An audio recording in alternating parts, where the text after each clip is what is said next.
2014 Sinquefield Cup has turned into the Caruana Cup. Who would have predicted a 7-0 start from the youngest player in the field, 22-year-old Fabiano Caruana? It's been amazing to watch. Grandmaster after Grandmaster, the greatest players in the world falling one by one to the careful planning and cool confidence of Don Fabiano, Mr. Perfect, and now the most talked about player in modern chess. Could we be headed for number 8? World champion Magnus Carlsen may have something to say about that. And it all happens live from St. Louis right now.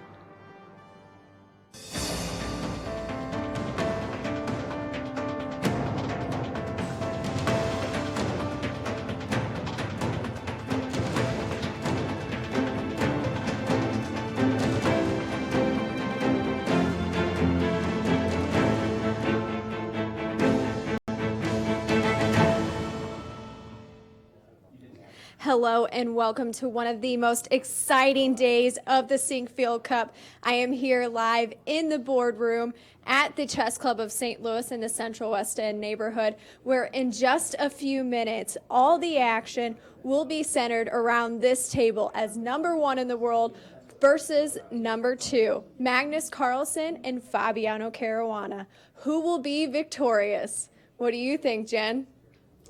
Thank you, Taryn. I'm Jennifer Shahade, and I'm here with Grandmaster Yasser Seirawan, and we are going to be covering this epic showdown today. Absolutely. Hard to bet against Grandmaster Fabiano Caruana when he has a perfect 7-0 score. For sure. I mean, we're sitting here at the strongest chess tournament ever held, and the story has become about one player only, the streak, as we're calling it, 7-0. Can he continue his streak, go 8-0? Today, his most formidable opponent, world champion Magnus Carlsen, is going to try to stop him. That's right, and Magnus picking up some steam lately. Lately, he's gotten 2 wins and a couple of draws. If you thrown in that win he might have had with Maxine, we'd maybe have even a further story to tell. But for the moment, it's all about Fabiano. That's right, and it's all about today and this showdown. Let's take a look at the standings so we can really see how much this Italian-American superstar has dominated this competition. Fabiano Caruana with a perfect 7 out of 7. Magnus Carlsen, our world champion, moving to a plus score. He's got 4 points. Veselin Topalov with 3. Maxime Vachier-Lagrave and Levon Aronian both with 2.5. Meanwhile, not a good tournament so far for our U.S. number 1, Hikaru Nakamura. He stands with 2 points in last. And let's take a look at today's matchups. Of course, we have our critical showdown between Caruana and Carlsen. One of the most exciting matchups we'll see this year. Aronian, meanwhile, is playing against NBL, and Nakamura is playing against Topalov. So, Maurice Ashley, what do you think we're going to see from today's action? Well, it's a thrilling sports day in America. The football season kicks off with the world champions, Seattle Seahawks, that is, playing, and also Roger Federer in tennis playing, showing his fine form. More locally, St. Louis is the home of the Cardinals, and they've won 5 in a row, but that's nothing compared to the streak that we have with Fabiano Caruana winning 7 in a row and going up against his number 1 rival, Magnus Carlsen. These 2 players battling to show the top in chess, numbers 1 and 2 in the world. Their head-to-head matchup, quite close, 5-4 between them. Naturally, Fabiano wants to even that out and show that he belongs as possibly the number 1 player in the world. But hold on, Magnus Carlsen has something to say about that. He's had tremendous performances himself. He's the highest rated player of all time, the dominant player of our generation, except for this guy who's just shown up out of nowhere like a meteor flashing through the sky. Fabiano Caruana, the number 2 player in the world, 7 games in a row, something we don't even have words for anymore. The superlatives that we keep saying over and over for this young man. He's playing amazing chess. He gets the white pieces today. I think whatever color pieces he has, green, red, green, purple, any color, this guy would win. I think that it's a showdown we're all waiting for, and likely the bet is Caruana, Caruana, Caruana. Guys? Yeah, hard not to bet on this young man. He did lose his last game with white against Magnus, though, and that was in the Tromsø Olympiad. There, he got a good position after he played e4, and the game was a Scandinavian. Right. But Magnus ended up... Outplaying him, yeah. basically. Yeah. Well, and again, we're witnessing a sea change in the world of chess at the Sinquefield Cup, because 8, 10, 12 months ago, anybody who would have asked me, I would have said we're going to see the dynasty of Magnus for the next 10 years. And now, with this emergence of Fabiano, that is in doubt. And again, we're talking about closing that gap between That's number right. one and number Let's two. take a look at our live ratings right now to show you how much that has changed in this very tournament. Carlsen now at 28.66. Magnus, and we've got Caruana at 28.35. He's gained 35 rating points in this very tournament. I just came into this tournament having just crossed the 2,800 barrier, so suddenly it's just blown up by 35 points. And that's right, and so well ahead of Levon Aronian, who started this tournament as number 2 in the world. Now, Fabiano today against Magnus, what do you predict from the opening? I think we're going to see e4. I do too. I think we're going to see e4, and just considering the extraordinary success that Fabiano has had, of course Magnus would like a win, but to be realistic, you just kind of got to stop him and play an extremely solid defense. I'm expecting a Breyer variation of the Rui. When things go wrong for Magnus, he usually falls back on his number 1 defense, and I'm just putting it up on the board. These moves are extremely standard in the top players of the world, and I just want to show how the Breyer comes into being. So these are all standard moves of the Rui, and this is the move that Magnus has relied upon through most of his career. When he wants to play a solid game as black, he trots out the Breyer, and he's a very, very hard man to beat. So today, I think he's looking for a solid game and to avoid the preparation of Fabiano Caruana, which has just been stellar throughout the whole event. I think this is a good prediction. You know, Magnus could also play a more offbeat line of the Ray Lopez, or he can even play a Berlin. Yeah, as we've seen, G6 or 97 or some kind of a Steinitz or something. But, you know, just again, when your opponent's on fire, like what we're witnessing here in this event, sometimes you just have to play your most solid, most reliable defense. But not so solid as the Berlin. Right, and remember, one of Caruana's wins against Magnus has been in a Berlin, and so that's why I would think that Magnus would want to shy away. Fabiano has shown that he can handle the white side of the Berlin probably better than anybody else in the world, and he has put pressure on his opponents. That's not where Magnus wants to be today, under any kind of pressure. That's right. Caruana beat Magnus Carlsen in the Gashimov Memorial. Right. And that was a Berlin defense. Right. So recent trades there with the white pieces. Magnus won a game with the Scandinavian, but we don't think he's going to repeat the Scandinavian, do we? That's more of a surprise weapon. Exactly. Now, they did just shake hands, so we are going to see the opening shortly, and perhaps Fabiano will even surprise us on move 1. Let's see if he plays e4. Straightening out the board now. I like that Magnus Carlsen is really upfront about the fact that this is a big game for him. It's not just about the tournament. It's also psychological. He's number 1 standing. His image as the number 1 player in the world. He wins this game. Even if he doesn't win the tournament, he's sent a message. Without question. And I like that he says that, because a lot of chess players are a little bit more understated. They're like, I just want to play good chess. Magnus is like, no, this is really important. Without question. And again, 8, 10 months ago, it appeared to my eyes that Magnus was literally peerless in the world of chess. He had established a huge gap between himself and, at that time, Levon Aronian. And now today, everybody's saying, hey, these two guys are the rivals of the future. And if Magnus can send a message that, no, I'm still without peer, he needs to do it today. And the funny thing about this rivalry, Carlsen-Caruana, if it persists over the next years, is that Magnus, you wouldn't think that he'd be the bad boy, but I think he's actually the bad boy in this matchup. Explain that. He's feistier. Yeah. He's a little. He has a little bit of trash talk in him. He's a little feisty. You know, you see some of his modeling photos. He looks like very. I love that. He's on the edge. yeah, I like edgy. that. He's Exactly. pushing it. He's pushing it. And Fabiano's quiet and reserved and very self-effacing, modest, but Very much so, and that's why I'm saying it's kind of surprising that Magnus would be the bad boy, but in this matchup he is. yeah. But I admire all of these world champions, all of these players, in fact. So hard to ever think of Magnus as the bad boy, though. He's a sweet Norwegian. Scandinavian, you know, and by the way, I love Magnus's wit. He can be very quiet, but he gets in some great edgy.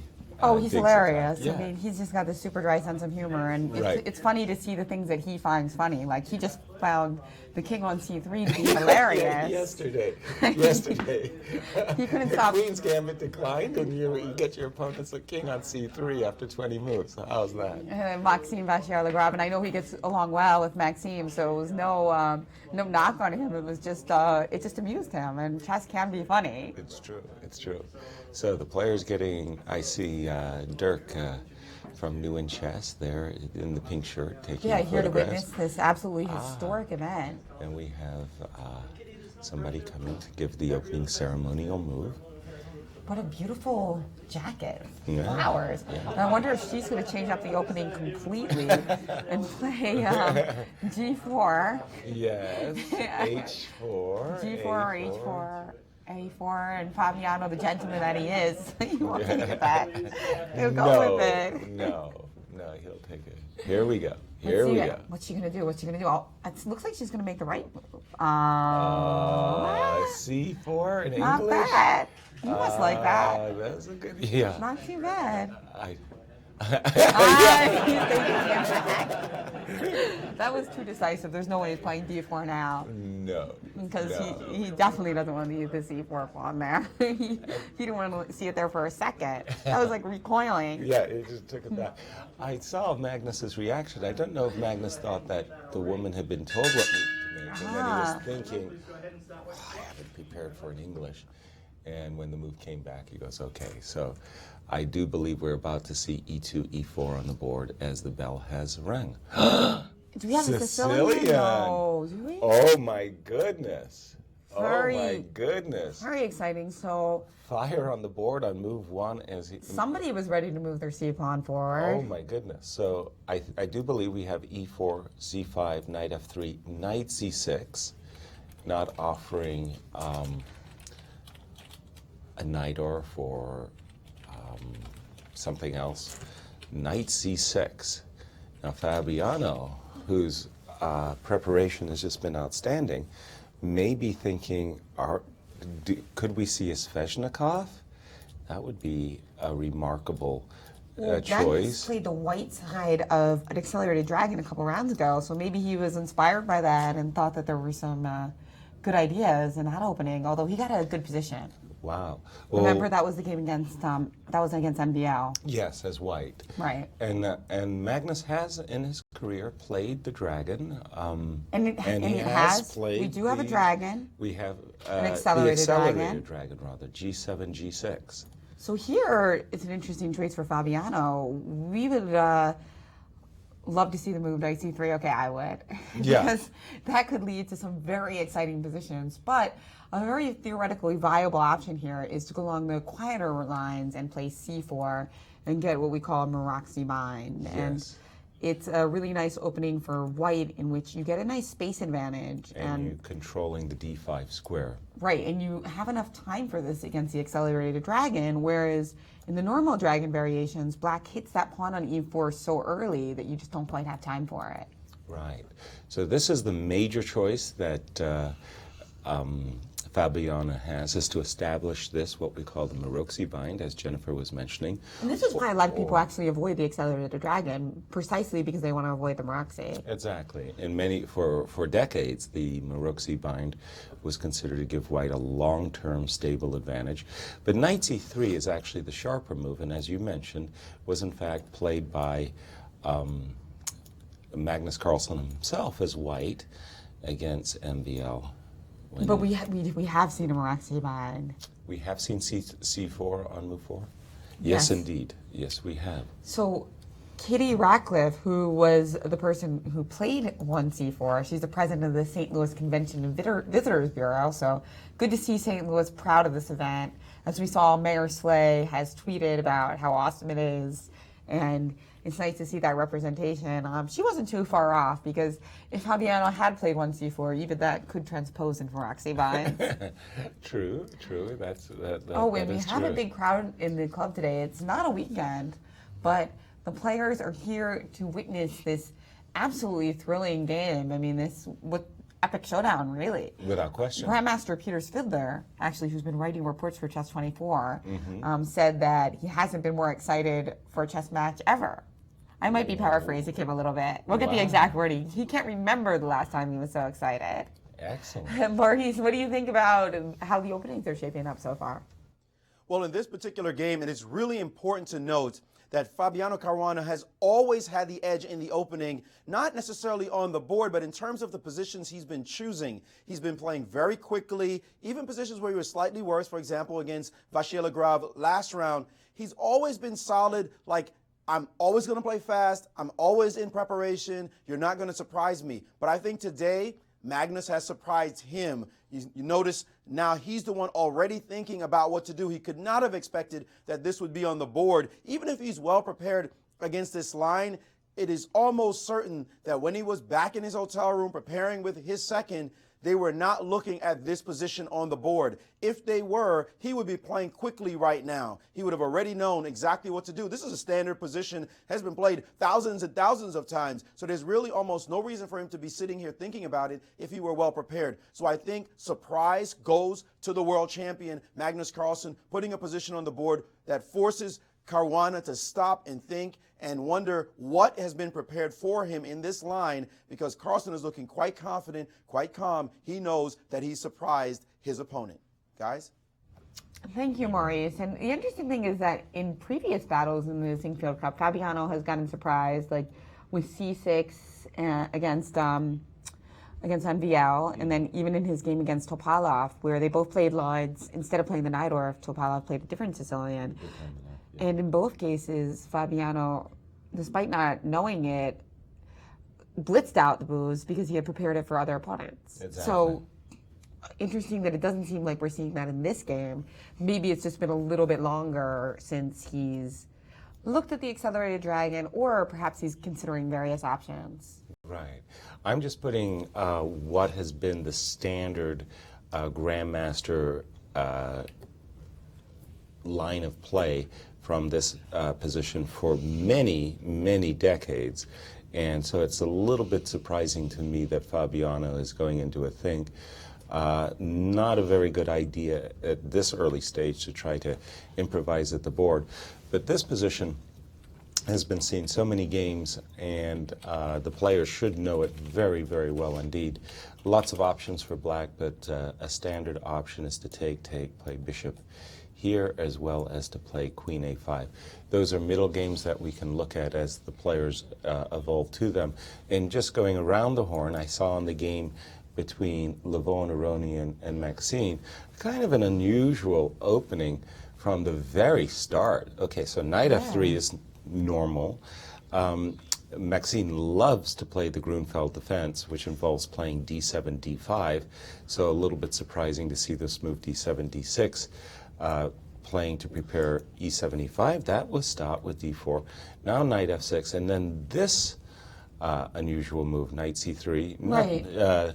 As white is threatening to, well, threatening is a strong word. White intends to play into a mainline perk, which is a 1e4 opening. Well, it looks like it's e4 day today, so Levon trying to get e4 in. Exactly. But he could have played it on move 2, but perhaps he didn't feel like playing a Philidor after e5. Because I'm wondering if he's... In fact, that's exactly what we've got on the board, Jen, is a Philidor. We have a Philidor defense on the board.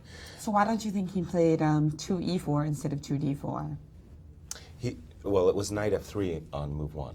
Oh yes, I'm saying after d6. Then e4, because then I think Levon was worried that we might get into a Sicilian, which is not Yes, his, of course, right? Yeah, his that's normal why. routine. Yeah. So he didn't mind playing against a Philidor, but he didn't want to play against a Sicilian. Exactly. So the players trying to outfox one another in this opening.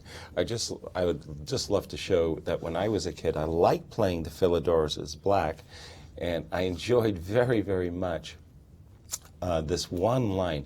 It was very forcing, and as a beginner, it just thrilled and delighted me to sacrifice a bishop and to try to trap my opponent's queen. So with the knight coming to e6, the queen's on d8, you have to walk into this fork where you end up losing a rook.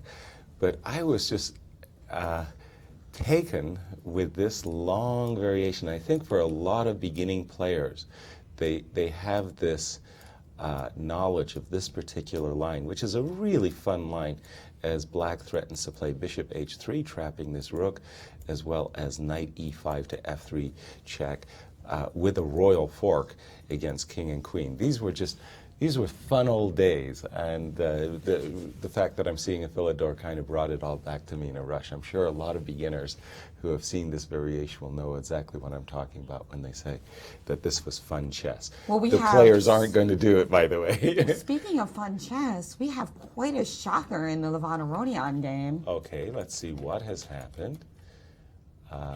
G2, G4, borrowing from a page of Alexei Shirov. There was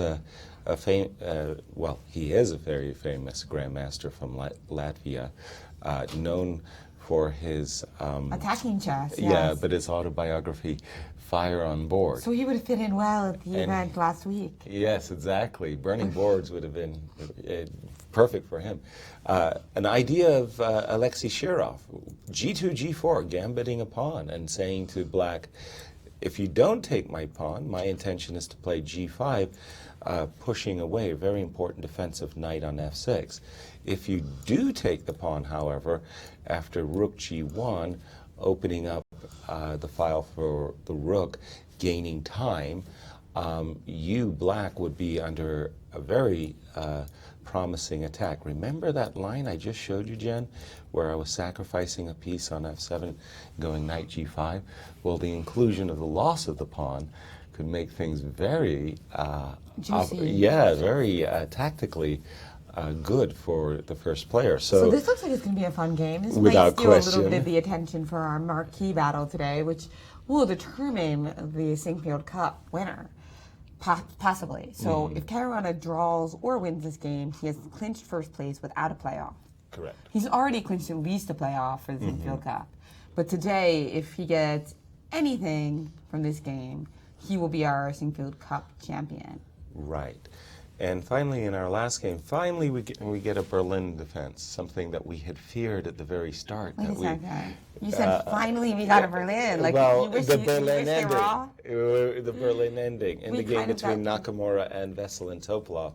Right. We were living in fear. Poor that- Nakamura had to face the Berlin twice, though, and he got not that much against Levon Aronian. With rook e1, he played, but instead we do have the Berlin ending, where the queens come off early. So Nakamura not so happy with what he played in the previous game. Even Grandmaster Dreyev watching criticized him and said that he wasn't getting enough from that line with rook e1. That's right. And so trying the more mainstream attempt for an edge. Exactly. King e8, knight c3, knight e7.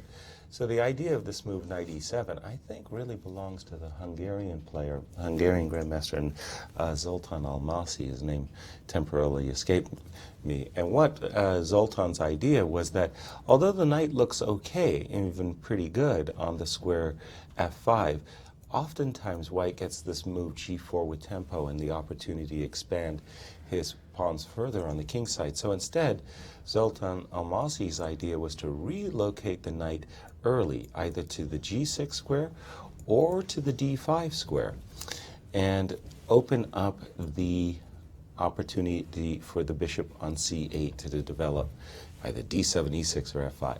So still deep in theory here, a lot of moves, games have been been played that feature the move rook d1. So going back to the Grandmaster Levon Aronian game, All right. yes, G4. this move has been played before by Mamedarov, Shirov, Giri, but would you expect it from Levon Aronian? Maurice, what do you think of this opening development? Well, I think it's a good choice for the number 2 or former number 2 player in the world, Levon Aronian. He's actually still officially number 2, but I don't think that's going to last very long once these ratings get updated. But the problem for him that his opponent, Vasyl Agrov, has great theoretical knowledge. He's shown it in many of his games. He analyzes with computers deeply, and he has a wide range. So for Aronian, he has to figure out how to get into some sub-variations that are interesting, that are different, that are nuanced. And he knows that he has to do so because his opponent otherwise will just reel off a bunch of moves and get a decent position. So this move G4 is actually the 5th most popular move in this position. It's not a popular line. The most popular line, actually it's the 4th most popular move. The most popular line is the move bishop to c4. Actually, that was played in a rapid game between Magnus Carlsen and Caruana in Dubai. And this game was won by Carlsen when he played the move bishop to c4. G4 is definitely an offbeat move. There are other moves, bishop e2, taking on e5 are more popular. G4 is an offbeat move, and the popular line goes knight takes on g4, and then rook g1 very quietly. The knight goes back, and now the most testing move, it seems, bishop c4 has been seen but not so popular. The favorite line, I mean, it's the most popular move but not so effective. The most effective line has been bishop to e3, and white basically saying, I'm going to play queen d2, I'm going to castle queenside, and I'm down a pawn, but I have a file, and that's it. It's not so easy for you to develop, or it's going to take time for you. You might have to play g6, bishop g7, but with a speedy development, a queen appearing on the d2 square, for example, so if we follow this line just a couple of moves, this bishop will be able to challenge that bishop, and white has a ready-made attack, he hopes, on that side of the board. The results haven't been spectacular for white. In fact, the last game played in this line, the British player, Gwaine Jones, played this line, and he lost against a lower-rated player, much lower-rated player at that. So it doesn't mean that this is a great line for white. It's just offbeat, and Levon might have a twist on those other lines, but certainly he's trying to surprise his opponent. It looks as though, with the way the clock is, that he did not surprise his opponent because knight takes g4 was not played. Let's see what move was actually played in the game. Instead, just g6. That's got to come as a surprise to Levon because knight takes g4 is just the move in this position. He played g6 instead, ignoring everything. So the surpriser has become the surprisee. Guys? Who are the prey and who are the hunted? Well, G7, G6. Indeed, knight takes g4 is just begging to be played. And after the move g6, you're allowing white to play g4, g5, disturbing the knight, forcing the knight more or less to the side of the board. And I'm sure after knight h5, black is hoping that he'll be able to reroute his knight back into the game with knight f4 very shortly. I'm wondering if there isn't a way of taking advantage of it. I don't see a very quick way at the moment. I was just looking at something a little bit offbeat as well, bishop h3, and in case of bishop g7. I was trying to hunt down this Bobby Fischer knight on h5. That's right. But I'm not 100% sure that that's going to bring me that much success. Well, g6 was played before. It has been seen, and how did that line, how did And that that was game? by some strong players too. Georgian Grandmasters Asmai Parahashvili. Okay. And what's interesting to me here is there's been multiple surprises in this opening, right? I mean, So far, yes, indeed. Maxime Vachier-Lagrave. First of all, with knight c3 by Aronian, then going into a Philidor, and then the g4 sacrifice, and then the decline of the Yeah, sacrifice. it's kind of interesting that this Again, is but- in Levon's repertoire. Wow. Yeah. Yeah.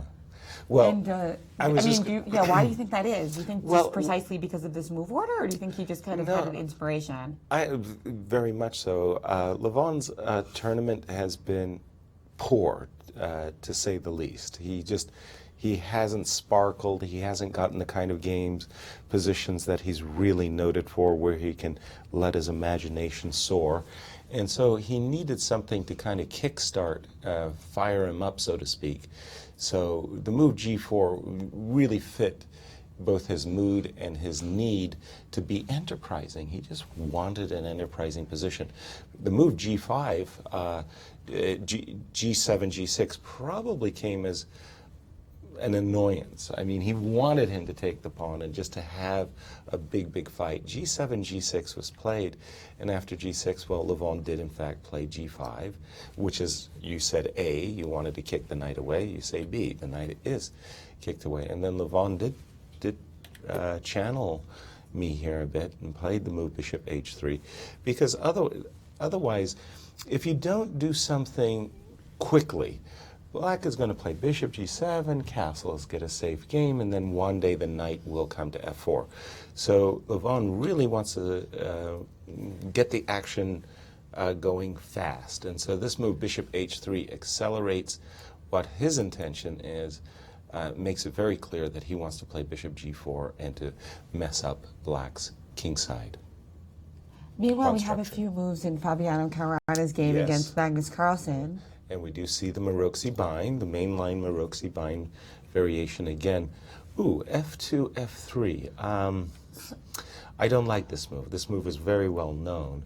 But you were expecting Bishop E3, I mean Bishop E2 and then Bishop E3. Right. There's also the possibility of playing Knight C2 if he really wants to keep tons of pieces in the board. Exactly. But F2, F3, there are good reasons to criticize this move. We're going to probably see a number of them pop up in the middle game. In the first place, when you do castle kingside, having advanced the pawn to F3, you make this diagonal a lot weaker. So there are some tactics that Black often feeds off for the move F2, F3. You waste a tempo. Well, you use a tempo instead of developing a piece to strengthen the pawn on E4. But this is a second or even a third move in this position. Knight D4, Queen D4, Bishop G7, Bishop E3, castles. And with this move castles, now that Black has guarded or defended his bishop on G7, he's threatening this knight hop, knight F6 to G4 with a discovered attack on the queen, and that was why Fabiano dropped his queen back with Queen D2. If only he could also drop his pawn back to C2. In fact, Magnus Carlsen's sense of humor came out another time when he was talking about how chess in Norwegian TV has become so popular, and he actually learned something himself from watching one of the programs where the instructor or the presenter explained what a positional player is. Yes. And apparently a positional player is somebody who really understands when you move a pawn 2 squares, about the 2 squares you're weakening and the square that you're gaining. Oh, really? So Magnus was watching the announcer and just yeah, and I asked him if he was already world champion at the time. Let's hope so. He was already world champion. Clever. And Maurice has a comment on how the games today are shaping up. Well, I just wanted to look at this position with the move F3. As you said, Yaz, F3 is the third top move in the position. Bishop E2 is the most popular move. But when you look at the database in this position, after this move, after this position, which has arisen on the board, you will not believe the score that is between the two players, white and black. The top 20 games in this line from the database, white has won 10 times, 9 draws, and only 1 win for black. 10-1 in decisive games for white. You have to go way down actually to the 20th game in the database to find a win for black. It's just all ones for white. As a matter of fact, Maxime Vachier-Lagrave has been on the black side of this position as well. He lost that game. So this is just a stunning statistic. Whether or not it's legitimate to say that this position is that bad for black, I don't know. But for some reason, this position has been overwhelmingly in white's favor. And right now, Magnus Carlsen is stopping to look at the position, to study it. As you said, Yaz, it's not optically clear why it is that white should have such a fabulous result, but the facts are there. The data is saying white is tremendous in this position. Guys? Wow, very surprising for me. I had no idea that this position was even considered dangerous for black. I thought that black's results were far more solid than what the statistics would otherwise say. And we have a move by Magnus. I'm not quite sure what he did. Sorry. We have a move in Levon's game as well. He played the move A5. So that's a typical idea in the accelerated dragons. A7, to kind of prevent the move B4 and also kind of hammer in on that C5 square. So you can later relocate your knight on F6 to D7 to C5 without having to worry about the B4 push. True, but A7, A5 really strikes me as committal. Or to play A4 and then play Queen A5 so that your queen's not hanging as it would be in the variation. Where you just play Queen A5 right away. Let's say the moves that are more well known to my eyes are as follows, and it seems to me like I've seen a ton of the games come from this exact position. But A7, A5, which, well, does give up the B5 square. It does encourage white at some moment to play a move like C4, C5, because the B6 square is also weakened after the move A7, A5. Again, I'm going to ask Maurice the statistics of how often do we see the move A7, A5 in this exact position, because I'm not a big fan of this move either. If I was critical of F3, I'd use that same criticism to describe A7, A5.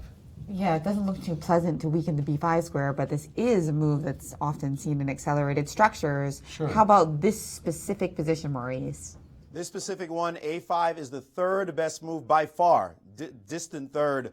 The most popular move is bishop to E6, just getting the piece out. So A5 is not a very popular move, but still, the numbers are still saying about this position, great for white, great for white, great for white, at least in terms of results. Of course, white has never had to play against the #1 player in the world. I don't find any world champions on the black side of this position in the database. So A5 with Magnus's wrinkle will matter, and they are both on their own, essentially. I believe they're both now beginning to think. It doesn't look like Caruana kind of tricked Magnus into the position. Otherwise, he wouldn't be thinking right now. Or maybe he didn't suspect to see the move A5 as well, because it's the third choice in this position. Guys? Maurice, why, just because you've got your engine over there, one of the moves that I would consider if I were white after Magnus's move A7 to A5 is the move rook on A1 to D1 with a very, very specific idea. I want to play E4, E5 and take advantage of the fact that the queen on D8 is slightly less protected. I'm just wondering. Wasn't one of our ideas here as black to play knight D7 anyway? Well, knight D7 anyway, as you say, and now I want to play C5. So basically what I'm trying to do is open the position just at a moment that your development is a little bit cramped. At the same time, I'm trying in a different way to exploit the B5 square. I'm trying to bring the bishop, which usually is rather passive on E2 in a lot of these variations.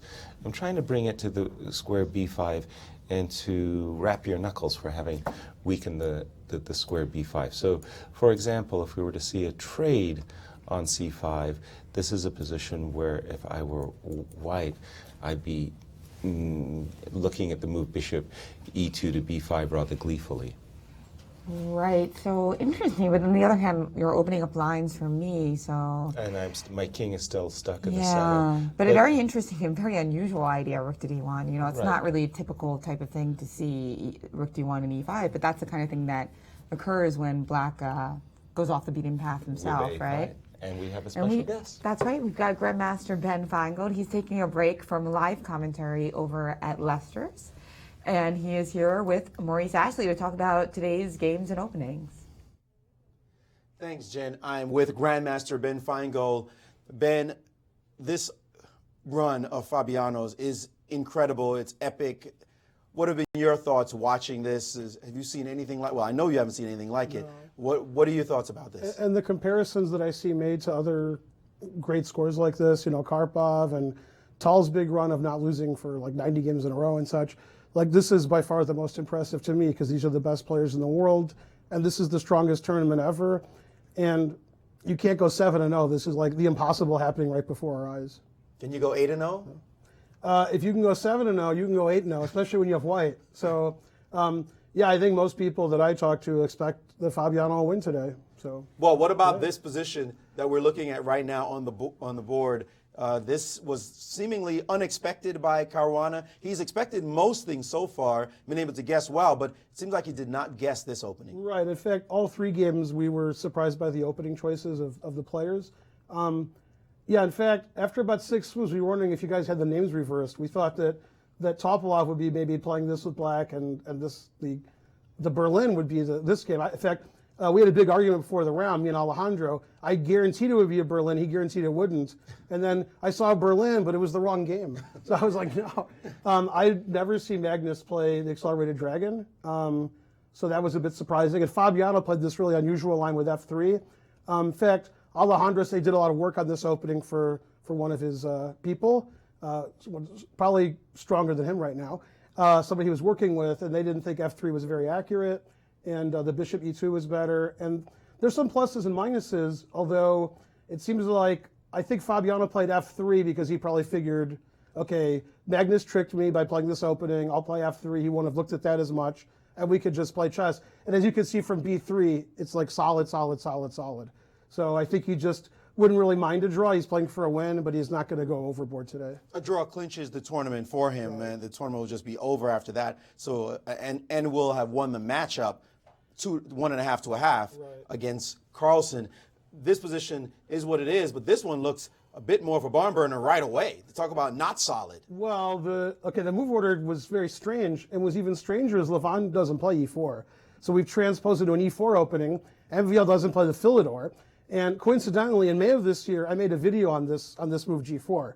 And, this is a favorite of Alexei Shirov, the Latvian, he's back to Latvia now, actually, Grandmaster who likes to play very sharp. In fact, I think all of the openings with G4 are named after Shirov now. He likes to play G4 against everything. He's patented the move. Yeah, and usually they take on G4, and H6 is the way to decline the gambit. G6 is the 3rd most common move, and I would assume Levon's not prepared for that because he doesn't play E4 with white. But he blasted out this bishop H3 move. And again, we were wondering, is there some transmission error? Bishop H3, never been played. A very strange looking move. And I think MVL's meeting it in a strange, sort of controversial way. So again, we're out of preparation, we're out of theory very early in the game. And it shows that chess isn't dead. You can, if you want to play chess, you can play chess and get a great new complicated position as early as you want. And as we've seen in this tournament, most of the games are decisive. So not only is it great for chess that Fabiano wins every game, it's great that everybody's playing in decisive fashion and not playing boring chess. Definitely a great evolution to chess right before our eyes. But then again, now we talk about a Berlin event. Yeah. Not so exciting I opening was shocked because here. I didn't know that Topolov played the Berlin. Then I did a little snooping, and I found about 9 games. In fact, he's played the Berlin mainly against Anand. He's like, I want to play the, but not doing so well. Half out of 4. So Topolov plays the Berlin against Anand, doesn't do well. He tries out occasionally. I couldn't find a game that he won. He had some draws and a lot of losses. Obviously surprised Hikaru, probably looking for some kind of Sicilian fight. And I don't think this position suits either player really well. Alejandro thought it suited Topolov even less because it's not the kind of position that he likes, boring and play for equality. And I expect this game will be decisive. I think both players are going to lash out soon, and we're going to see an interesting game. So all 3 games, potentially one solid with the world champion playing against the number 2 player, but the other 2 already seemingly interesting enough for you that it's... yeah, we're going to see decisive chess today. You think 3 out of 3? 2 well, out of 3? I'll say 2 out of 3 because 2 out of 3 ain't bad. Well, thanks so much, Ben Feingold, for your insights. You may join him at Leicester's, where the food is always good and the Grandmasters are funny. Guys? Thank you, Maurice and Ben. So the move B2, B3 by Fabiano, our game of the day. Everybody keeps asking the same question. Will the streak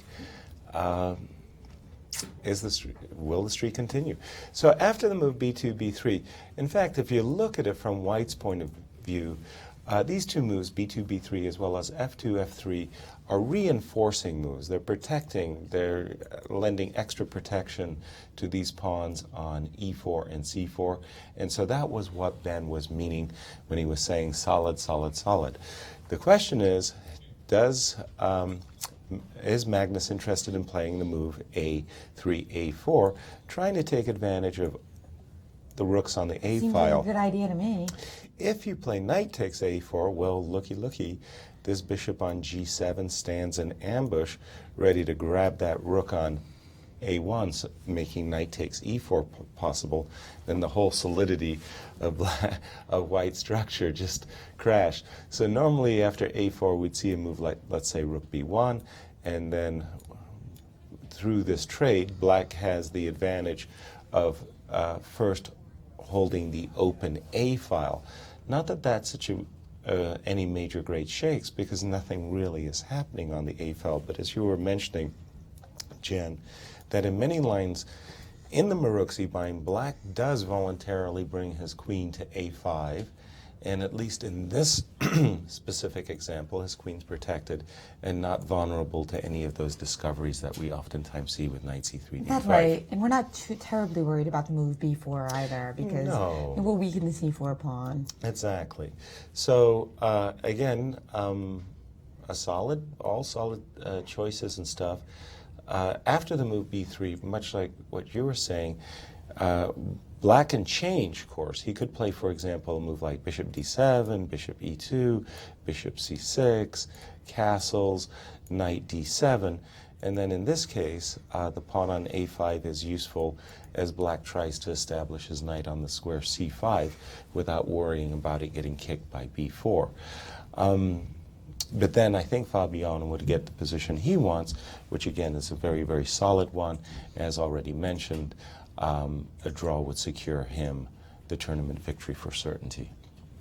That's right. So, that being said, and even for him not to win this tournament, we'd have to lose today.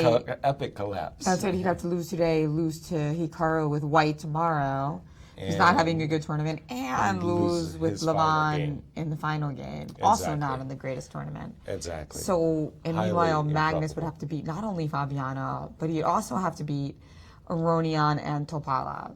So, On a trot. 6 different things have to happen in order for... Magnus to win the event. And then, no, 7. Because those 6 things all have to happen, and then Magnus has to win the playoff as well. Right, So- exactly, because he's already secured. That is to say, So- Fabiano has secured the playoff. So Yes. 7 different things, which even if we say it's a likelihood of 30% of each thing occurring, it's actually the same chances that Fabiano would get to a 7-0 score. Right. Right? Approximately. It's in Yeah. that same ballpark. Exactly. So the chances of Fabio not winning are probably roughly equal to the chances of him getting the 7-0 score in the first part. Right.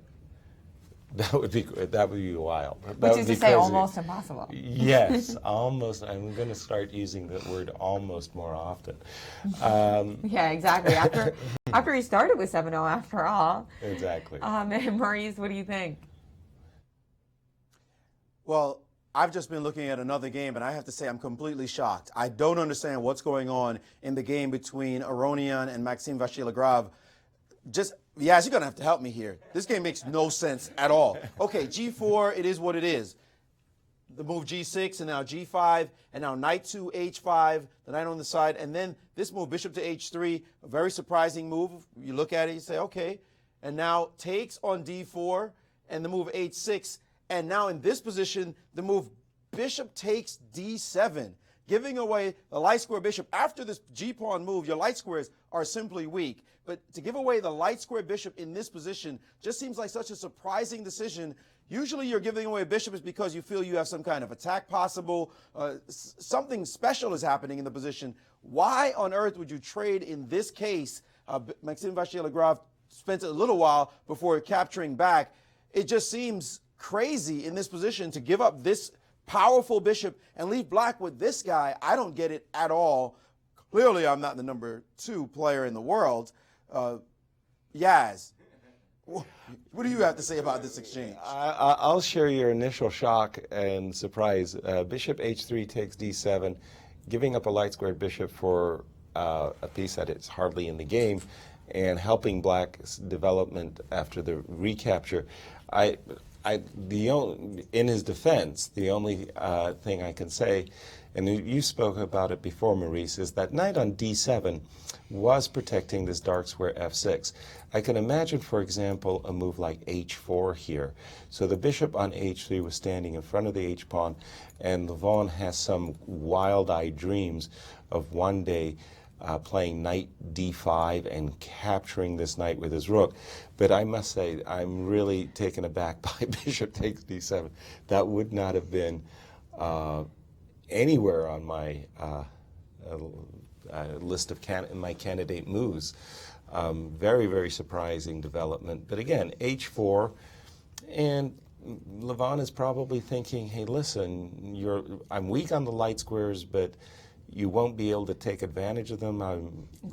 Bishop e3, Bishop e3, queen f3 or d2, and then castles castle quickly. on, yeah. It'll be interesting to see where that queen goes, because you're mentioning d2. I'm wondering if maybe e2 or f3.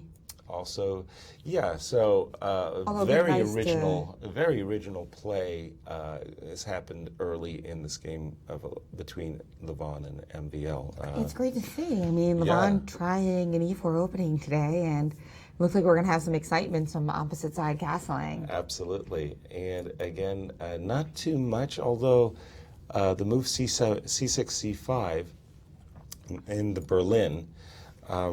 Normally that's, that move c6, c5 gets careful preparation. Normally black plays bishop to d7, and only when the bishop is ready to very, very quickly come onto this long diagonal do you see the move c5. Veselin may have spotted something specifically that he liked in this position about the move c5, and maybe he has in mind the standard b6, bishop b7 type of idea. Normally when you have played the move c5, the square d5 is weak, and sometimes white goes, even at the cost of several tempi, goes back to c3 with the idea of bringing his knight either to the d5 or to the b5 square. And I'm sure Hikaru is considering, the move knight c3. So still early in that game, and by the way, we did see a4 by Magnus Carlsen. He did play the move a4, the move that we rather had expected. That's right. That seemed like the most active. And instead of the lines we were looking at with rook b1, Fabiano instead has chosen to play b4. Wow. We did get an interesting strategic, we'll get back to this move, but we got an interesting strategic question from one of our tweeters. Yes. And using the hashtag SinkCup. Yes. He asked about the dark square exchange here, because a lot of the time in Dragons, we are trying to trade those dark squared bishops so that we can attack the king. But the accelerated dragon is a little bit different because it's more of a space opening. We actually want to keep those pieces on the board.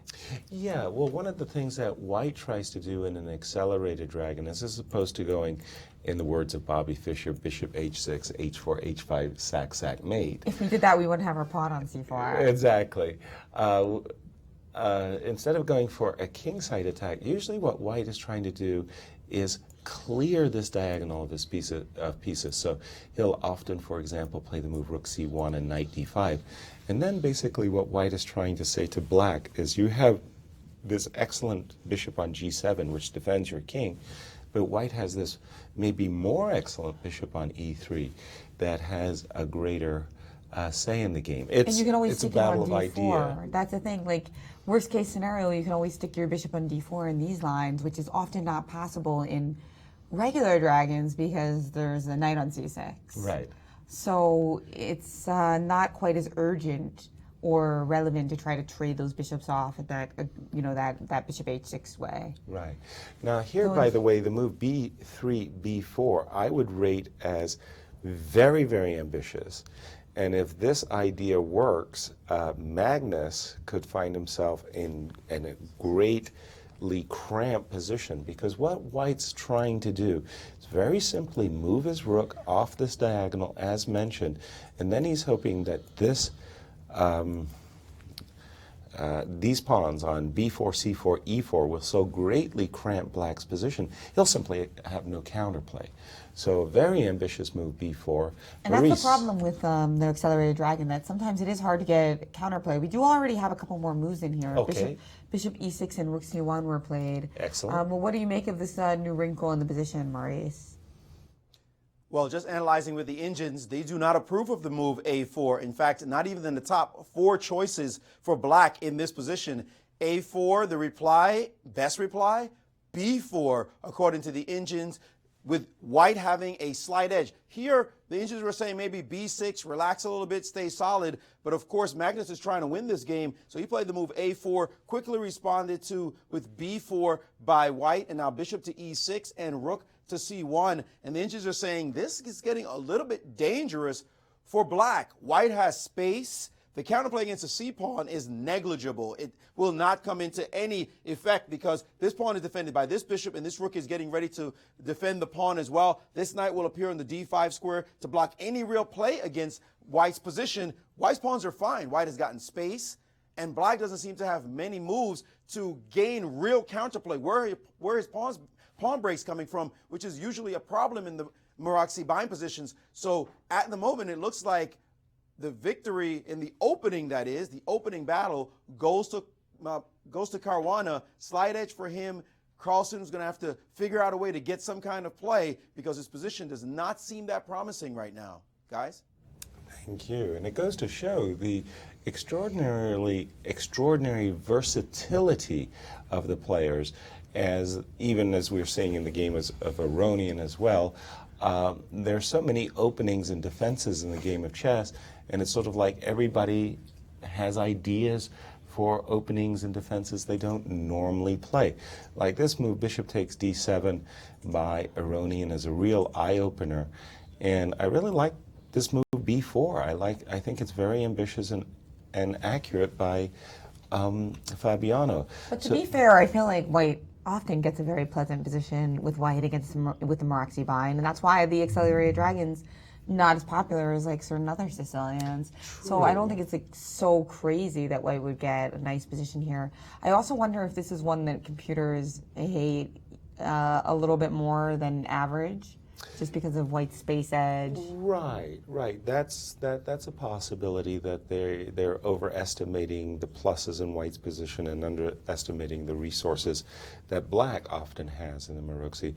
But if you look at the position in conjunction with the move a4, you start to see that there are issues here. So, for example,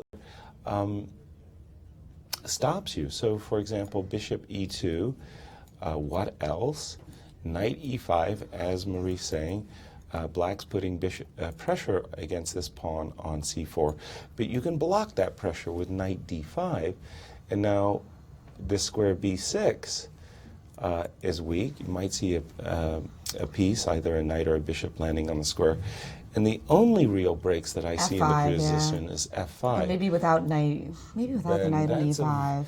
Yeah, that's a very compromising move to make, whether you do it now or a move later. If you play the move f7, f5, and let's say, for example, I take, and just for nothing special for the moment, after the move castles, you have to start to wonder if maybe your king is a little weak, and white has a ready-made idea of just bringing his rook to the e-file and putting pressure on the pawn on e7. So I think Magnus has actually fallen into a position that I find uncomfortable for black. It's definitely way easier for white to play, that's for sure. But exactly. I think that's often true of the maroxy. Black really has to struggle to find active play in a lot of these variations. Well, and he has to be precise, because otherwise he can fall into a very awkward position, and sometimes there's no way out. That's why you should have played the regular dragon. Fire breathing. The regular fire Let's take a look at some tweets from our audience, and if you guys want to join in, don't forget to use the hashtag SyncCup. Chess24.com, who is publishing great stories about this event with Grandmaster analysis every day. They quote Grandmaster Fiddler, who says that, "I can't remember the last time I was so psyched about a game of chess I was not personally involved in." And of course, that's about the Carlsen-Caruana showdown. Hip Hop Chess. Adisa Banyoko. He says that Sync Cup is keeping me in love with competitive chess. The coverage does not get any better. The games are inspirational. I love St. Louis. And St. Louis loves hip-hop chess. In fact, there is a hip-hop chess show that is coming to the World Chess Hall of Fame in the fall. Later this fall, I guess I should say now. Nice. So, Okay. Where do we go? C4 was played by... Levon maybe? Because Yeah, he has sure, played, that's- so he has played H4. And that really was the only way of justifying his choice of bishop takes d7, because if we could just go back a move here, after bishop takes d7, h4, what Levon is trying to do, like I said, is try to encourage black to trade on g5 so that he makes these rook exchange sacrifices possible. Well, certainly MVL didn't want to have anything to do with that. MVL played bishop e7. Yeah, we weren't really expecting that because I guess that is Putting that does pressure on lead, the g5 pawn, yeah. we are allowed to take on h6 here. We're allowed to, but Do we are want we to? so Bishop happy? takes h4. Knight here. Strange ideas of rook takes and knight takes e7 as a possibility. True, that looks like a threat at the moment. Okay, so I could challenge So after you. c6, we could consider rook h4 anyway. Oh, you want to play knight? I'm not sure what I'm just throwing some stuff out here, Jen, for just the moment. The problem is after the fork, I can't really, pardon me, I can't really get out this king in the center. And these trades, well, first of all, I am losing my e4 pawn. There is an annoying check from there's behind. another check over there. And I could just take this guy too. I don't see this as favoring white. We'll go back here. So So let's say we take on h6, and then after bishop h4, we do another move. Let's all see. right. A developing move, perhaps? Yeah, we're just kind of getting on with our plans because one of our goals was to open up the h file here, and the pawn on h6 is sometimes it gets in the way of our Annoying, attack, yeah. but it can also be difficult for black to deal with. Exactly. So as an example of how those difficulties might appear, this pawn on h6 is annoyingly passed. That's right, because castling here would be an error. Without question. And white is ready for active moves like castles and knight d5. But you want to show the variation after castles Oh, you mean right now. Yeah. right now? Ooh. Yeah, so sometimes the pawn on h6 stops us from getting an attack, but in this particular case, it looks like it's going to be rather nice for white because after queen g3 check, Oops. you have to play bishop g4, and Right. Okay. the head count is positive for us here for white. Exactly. We've got two pieces for the rook plus an attack. Yes, exactly. So castles would definitely be suicidal. So we'll go back to this moment, and g takes h6 is definitely consideration. I was thinking that Levon may play yet another perplexing move, but to keep this pawn on g5 is kind of nice. In the first place, it kind of keeps this knight honest or out of the game, so to speak. And white is still ready to play a knight d5, and also, like you say, just get along with your development. Bishop e3. Sorry. Now suppose after bishop e7 rook g1. Yes. Suppose we just take I'm on. sorry. Suppose we take on it on g5. Okay. What I do you- wanted to take with the pawn. I'm thinking now. What if black tries to castle queenside here? Okay. Just So with you C- got to I'm move. gonna play c6 and move my queen out and. Right. Say queen c7, perhaps. Yeah, Okay. just because I'm a little worried about castling kingside, and since you're castling queenside too, I figure no big deal. We'll both be safe. We'll both agree to mutual safety. Ooh. Just be careful. There is a knight d5, knight b5 type of cheapo. Interesting. Oops. Because your bishop, unfortunately, in this variation lacks protection, so knight d5 is a very effective fork in this particular case. True. Yeah. So you So have we have to, to to do that a little bit. You have to do one extra move. I'm not too sure. Maybe we went wrongly for you here, and Means instead you play queen a5. Play queen a5 instead. Yeah. Although you're simply provoking knight b3, your queen's not actually having a good time finding a good square. That's right. Although after knight b3, at least we can play queen c7 again, and you're not going to have those ideas anymore. Well, I've got a double hit here that you might Other just ideas. find annoying. With the queen on d4, you're not castling queenside, and castling kingside looks too scary for me. I would not something I would recommend for the Frenchman in this position. So maybe things are working out, and two very interesting variations. I like your G5 takes H6 as well, and I like the positional line Rook G1. And Levon has gone for your variation, by the way, Jen. He just said, okay, takes, I'm a pawn up, do something about it. If you retake the pawn on h4, I like your idea of simply playing bishop e3, queen d2, getting ready to castle. And this pawn on h6 could be a real issue. That's right. So we've got Maurice. What do you think?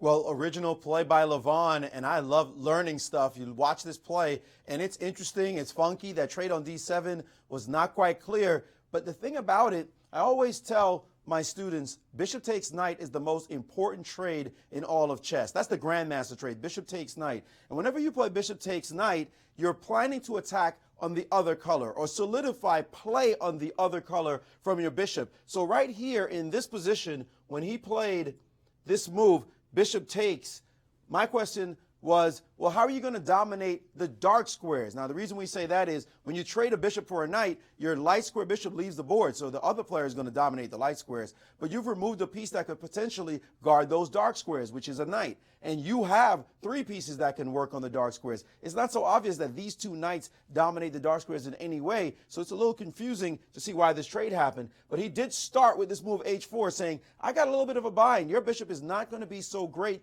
Believe it or not, my bishop will be useful, and these knights will come into play later, while this knight is somewhat offside. We really have to pay attention to that piece. How's it ever going to get back in the game? And now this move, bishop to e7, the computers don't like at all. They think that's not the move he should have played, but they're not really clear on what should be done here. c5 is a suggestion, which looks totally anti-positional. c6 is another possibility, but the move bishop to e7 and crunch, give me the pawn, this is a very important move. Now the response, bishop takes h4, getting the pawn back, has been played, and bishop to e3. Levon is now following the first move of the computer in this line, and right now the engines are saying good for white. We like this pawn sitting on h6. It's going to be easy peasy development after queen d2. Castle's nice and easy. Then this knight could show up on d5, starting to pressure those dark squares. This bishop never becomes a real force in the position. So original play by Levon, and it looks like it's working out for him. I'd like to just quickly give a stat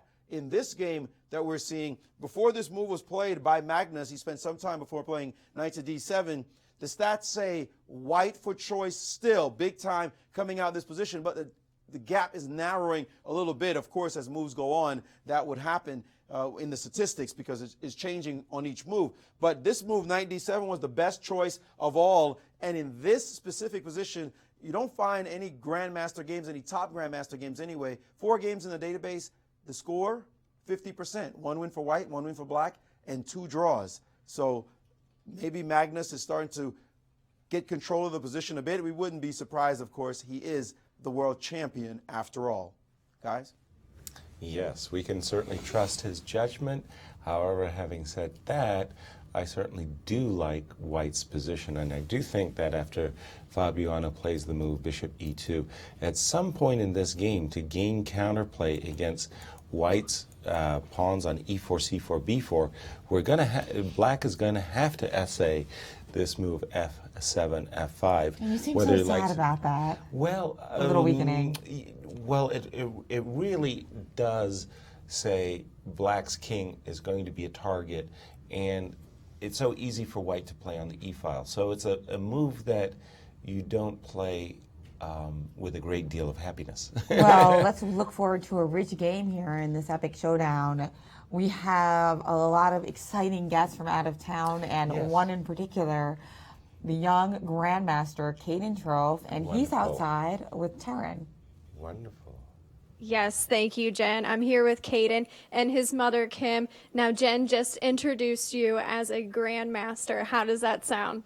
It sounds pretty good to me. I mean, they can just keep it. So, I don't know. It makes a difference when it's something you've worked really hard for, and You know, that's what you look up to most of your life, is these guys that are GMs, and all of a sudden it's like, oh, I am one. So it's a pretty good feeling. I can only imagine. And you're only 16, and you had a big summer becoming a Grandmaster and winning the Junior U.S. Championships right here at the Chess Club of St. Louis. So tell us about your summer chess adventures. I mean, it's been crazy. I think the goal really has just been to keep going up on my rating, work towards, you know, like winning the junior. I'll play in the U.S. Championship next year, but you know, I also want to be one of the top rated in the U.S. Championship. So it's been crazy. I'm a GM now. Finally got the junior. I've played in a few years before. Haven't quite been able to get it until this year. So I finally got that, and now just, you know, keep working, keep pushing. You know, just really enjoy being here in the club, and you know, chess is just going really well right now. Yes, and you're also a part of the Young Stars program. So what has that done for your training? It's been a mix, both for, you know, I've gotten stuff, but I've also had to give in a lot. I mean, I've gotten a lot of good coaching, but along with that, my coach, you know, he's reviewing my games. He's saying, this is what you need to do. This is how you need to be working. And so I think a lot of what I've gotten from that is, you know, good coaching, how I need to be working, and you know, I think it's really helped. Over the last few years that I've been doing it, my rating's just gone up a lot, and I've really appreciated being a part of that, even though it is a lot of work. Well, great. That has been awesome for you. And Mom, what's it been like to see him do so well and everything kind of come together this summer? You know, it's been a crazy adventure. It's been a long time coming. But honestly, you know, there's nothing greater for a mom than to see your child achieve their dreams. And the start of his dream, you know, he has a long way that he wants to go, but it's fun to be able to be part of it. It's kind of a roller coaster ride, you know, with its ups and downs and everything in between, and turning upside down and a few things like that. But it's been a really incredible summer, and to see him finally achieve what he's worked so hard for has been really amazing. So kind of tell parents of young upcoming chess players, you know, you guys are from Utah. How did you go about getting him to this level? You know, probably the best advice I would give for parents is to be supportive. I mean, these kids have a lot of pressure on them. They have a lot of expectations on them. And sometimes it's really easy because you pay such a price as a parent to be able to make these things happen. It's really easy to put added pressure on them to do well. And I would say the biggest advice I would give is, you know, the kids need the support. They need the backing. They need, you know, I learned a long time ago, it hurts Caden a lot more when he loses than it hurts me, even though it does hurt me. and so I think, you know, help them achieve their dreams and do it by backing them all the way. Great. Well, thank you. Congratulations again, and good luck. Thank you. Thank you, Taryn and Caden and Kim. What a wonderful interview. I seem to recall that Caden, by the way, not just a Grandmaster, but a former world champion. I believe he won that's right, the World Youth Championship. Under 14. He won the gold medal and was world champion. So, I mean, even though he's 16, international Grandmaster, he's a veteran. He's played all over the world. And he was on the cover of Chess Life with Gary Kasparov for that World Championship win. Yeah, very impressive. So really a shout out to Caden. We're very proud of him. And nice of him to come and see the top players in the world. I'm sure it's a massive inspiration to see such a young player, 22-year-old Fabiano Caruana, do so well here. Exactly. And we are going to take a quick break, and this time keep your eyes peeled for several exciting videos about what's going on over at the World Chess Hall of Fame, which is not just devoted to chess history and culture, but also culture in general in St. Louis. So always fantastic stuff happening over there. Yeah. We'll be back in 10.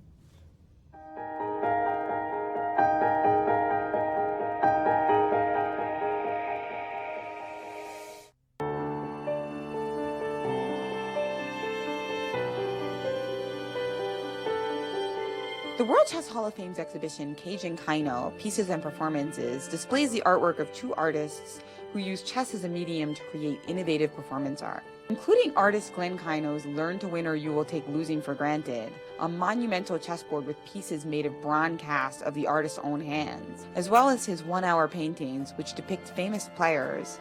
The exhibition shows how chess inspires artists.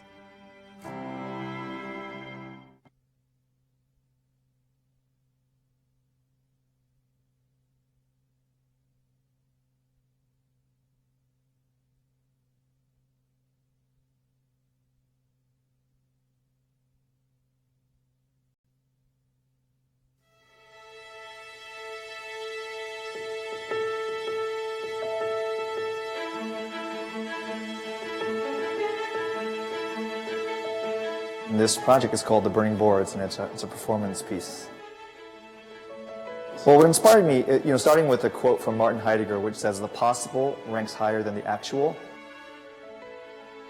When two people play, they interpret what other one might be thinking, and they anticipate the possible, and there's infinite amount of possibilities happening. And then when they make a move, it flattens out into one choice, and a myriad of possibilities becomes one actual decision.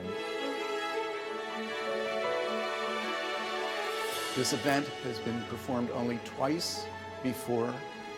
The first time at the Whitney Museum of Art in New York City as part of their biennial, and then at the Orange County Museum in Southern California.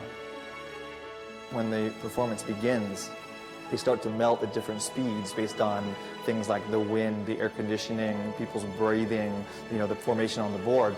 And the two players have to collaborate to remember what pieces are which, because it's very possible that your queen might melt shorter than a rook, and you have to remember which one it is. And in that way, a conflict could also result in collaboration. This piece was so perfect to be here in the middle of one of the greatest chess communities in the country, the chess community that I've seen come together time and again. Here at the Chess Club in St. Louis. I was surprised by how much the Grandmaster seemed to like it. I don't think that this is going to be turned into a professional sport, but yeah, I really enjoyed it.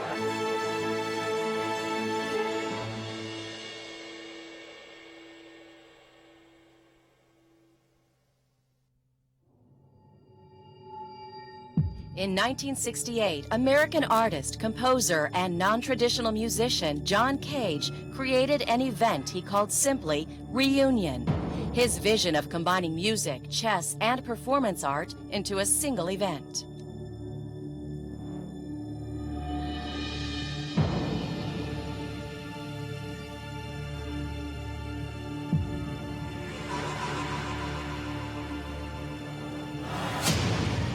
The World Chess Hall of Fame in St. Louis took advantage of a gathering of Grandmasters attending the U.S. Championships at the St. Louis Chess Club to recreate Reunion.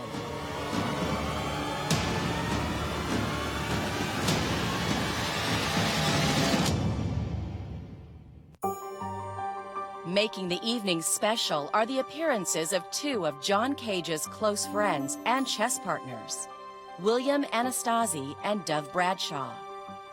William is a pioneer of conceptual art, painting, sculpture, photography, and drawing that have appeared for decades in the modern art museums of New York and Chicago.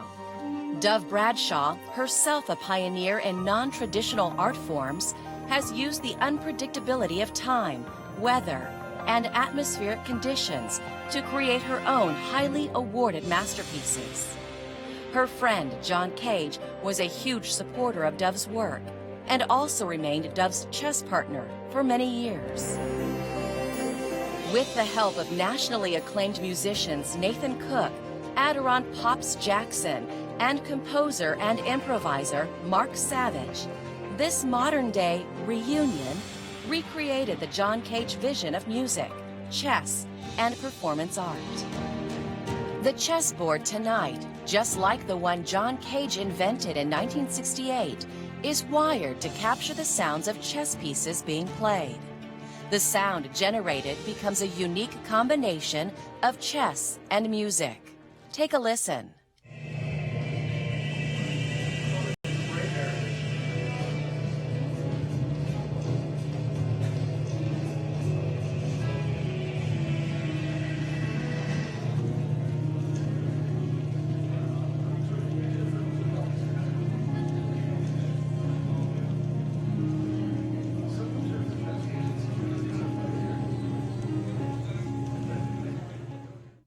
Now, the Grandmaster's turn. First up, International Grandmaster Maurice Ashley and four-time U.S. champion Grandmaster Yasser Seirawan.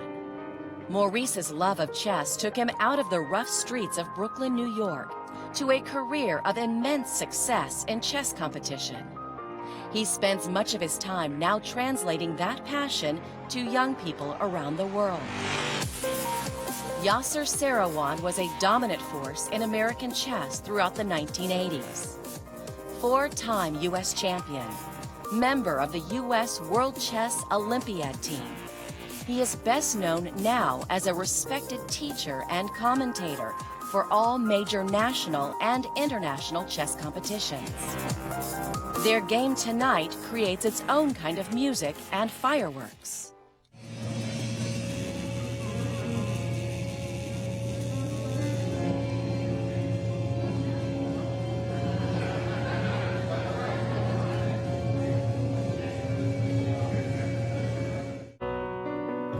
The second pairing of Grandmasters, Jennifer Shahade and Ben Feingold. Jennifer is a two-time U.S. women's champion, prolific writer about chess, and has put her own mark on chess performance with the use of music, hula hoops, and chess as video art. Ben Feingold was a chess prodigy from the beginning. He started winning titles at age 6, and by his teen years was well on his way to a national and international career as Grandmaster.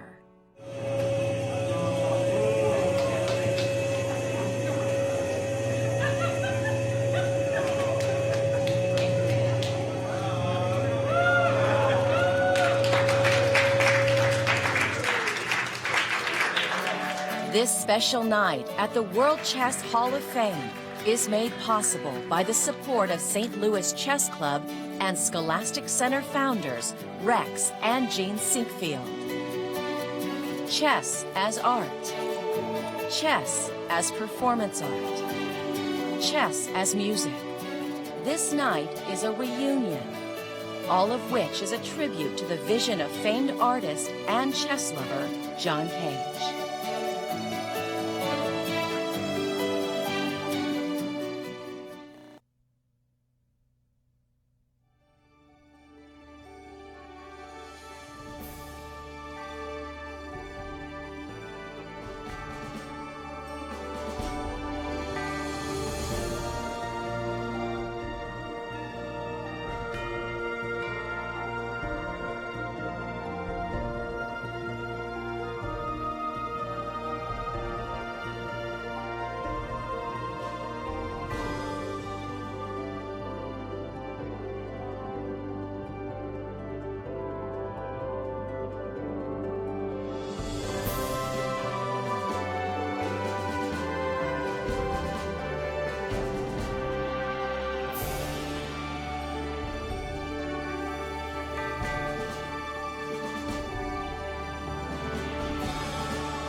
My name is Fabiano Caruana, and you are watching the Sinquefield Cup live in St. Louis.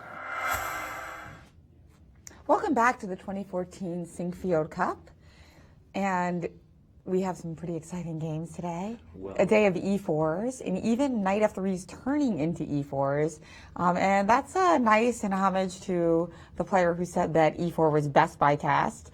And we did have a puzzle for you guys. In addition to all the World Chess Hall of Fame features, a puzzle of a victory by world champion Bobby Fischer when he was quite young. 13 years old. And Maurice has a solution for you guys. Well, Bobby Fischer played some classic games when he was a youngster, the game of the century when he was all of about 14 years old, a game that, wow, if you see it today, you're still mystified that anyone played a game like that, much less a youngster like Bobby Fischer. Well, this one was not the game of the century. It's a lot easier, and I'm sure all you tacticians out there found this answer pretty quickly. The reality is White's d-pawn's about to die, at least it looks that way. Black has two pieces attacking it, the queen and the rook. The queen, the only thing defending it. So what do we need to do? Well, there's a rook on this file that would love to go to e8, but he's worried about losing this pawn. So the move that I'm sure all of you found, bishop to c7, blocking the attack along this line, attacking the queen. Black decided to play knight f4, checking after king f1. There was really nothing to do. This is just a bone cruncher. Bishop to c7, interfering with the power of this rook, getting ready to bring this rook down and steal a queen. Obviously, you can't take with the queen because the pawn goes home. So a wicked finish, simple and effective by Bobby Fischer, who has an exhibition over now at the World Chess Hall of Fame. You want to come down and check it out? It'll be here for a while. It's a very good excuse to visit St. Louis, guys. Thank you, Maurice. Well, major developments in the streak, and that's what this tournament has become. It's all about Fabiano Caruana, and today's matchup with Magnus Carlsen couldn't be more thrilling. I really don't like what Magnus has done. Let's go back a few moves. We got to this position, and after bishop e2, I really thought, for better or for worse, you had to play f5 and get some activity. Magnus went knight b6, which gives his opponent three extremely tempting choices of how to press his advantage. The first and most obvious is to take advantage of the d5 square thanks to this maroxy bind of these pawns on e4 and c4. So after knight takes, pawn takes, attacking the bishop with a tempo, driving the bishop back, and then a simple move, a simple quiet move like a2, a3, and it's all about the c-file. White already has his rook on the c-file. He's about to castle. Very, very harmonious position. Big positional advantage, I would say, for White. That doesn't mean that Black's lost or anything of that nature. It's just a very comfortable position for White to play. So that was a very tempting choice. Another tempting choice was to play knight d5 and capture with the e-pawn.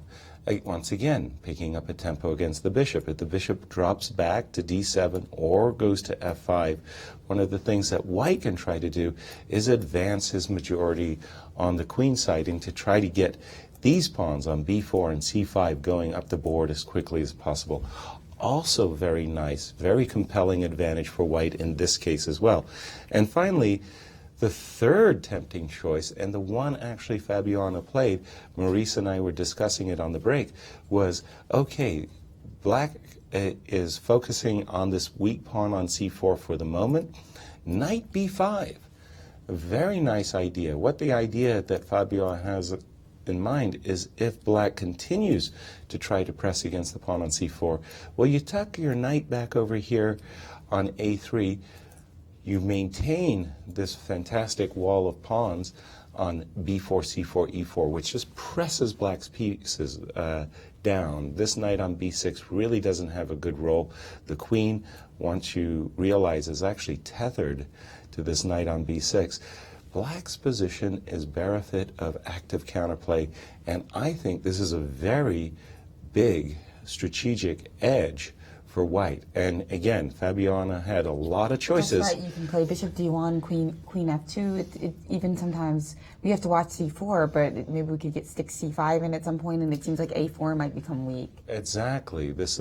So I really think the world champion has been outplayed thus far and needs to find something that's not intuitively obvious to me, but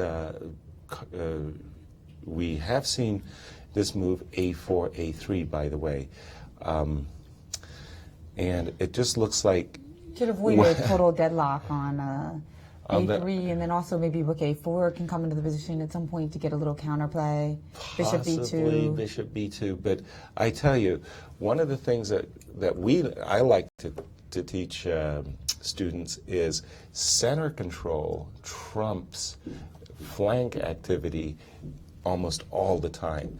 So at the moment, Magnus is, I think, grasping at straws here as he tries to drum up some play in the face of this very formidable control of the queen side as well as the center. And the move a4, a3 is just kind of designed to throw white off a bit, try to get him thinking about what you just mentioned there, rook a4 possibilities. But I really like white's position a lot. Yeah, I mean, I can tell. Yeah, I really especially do. for somebody who likes these types of space edges. Oh, definitely. I've always prided myself as a positional player, and I like squeezing my opponent, and Fabiano likes it too. So do you understand when you move upon 2 squares forward? Yes. I said, maybe I'm not a positional player. Yes, I think I didn't know that before. I got that. I'm pretty good. Maurice, your thoughts? Am I right? Do the engines like Fabiano's position? You're absolutely right. The engines do enjoy his position. They actually felt like the knight d5 line and taking with the e-pawn was even better. More space, pawn steaming down the board. c5, that position was lovely for white.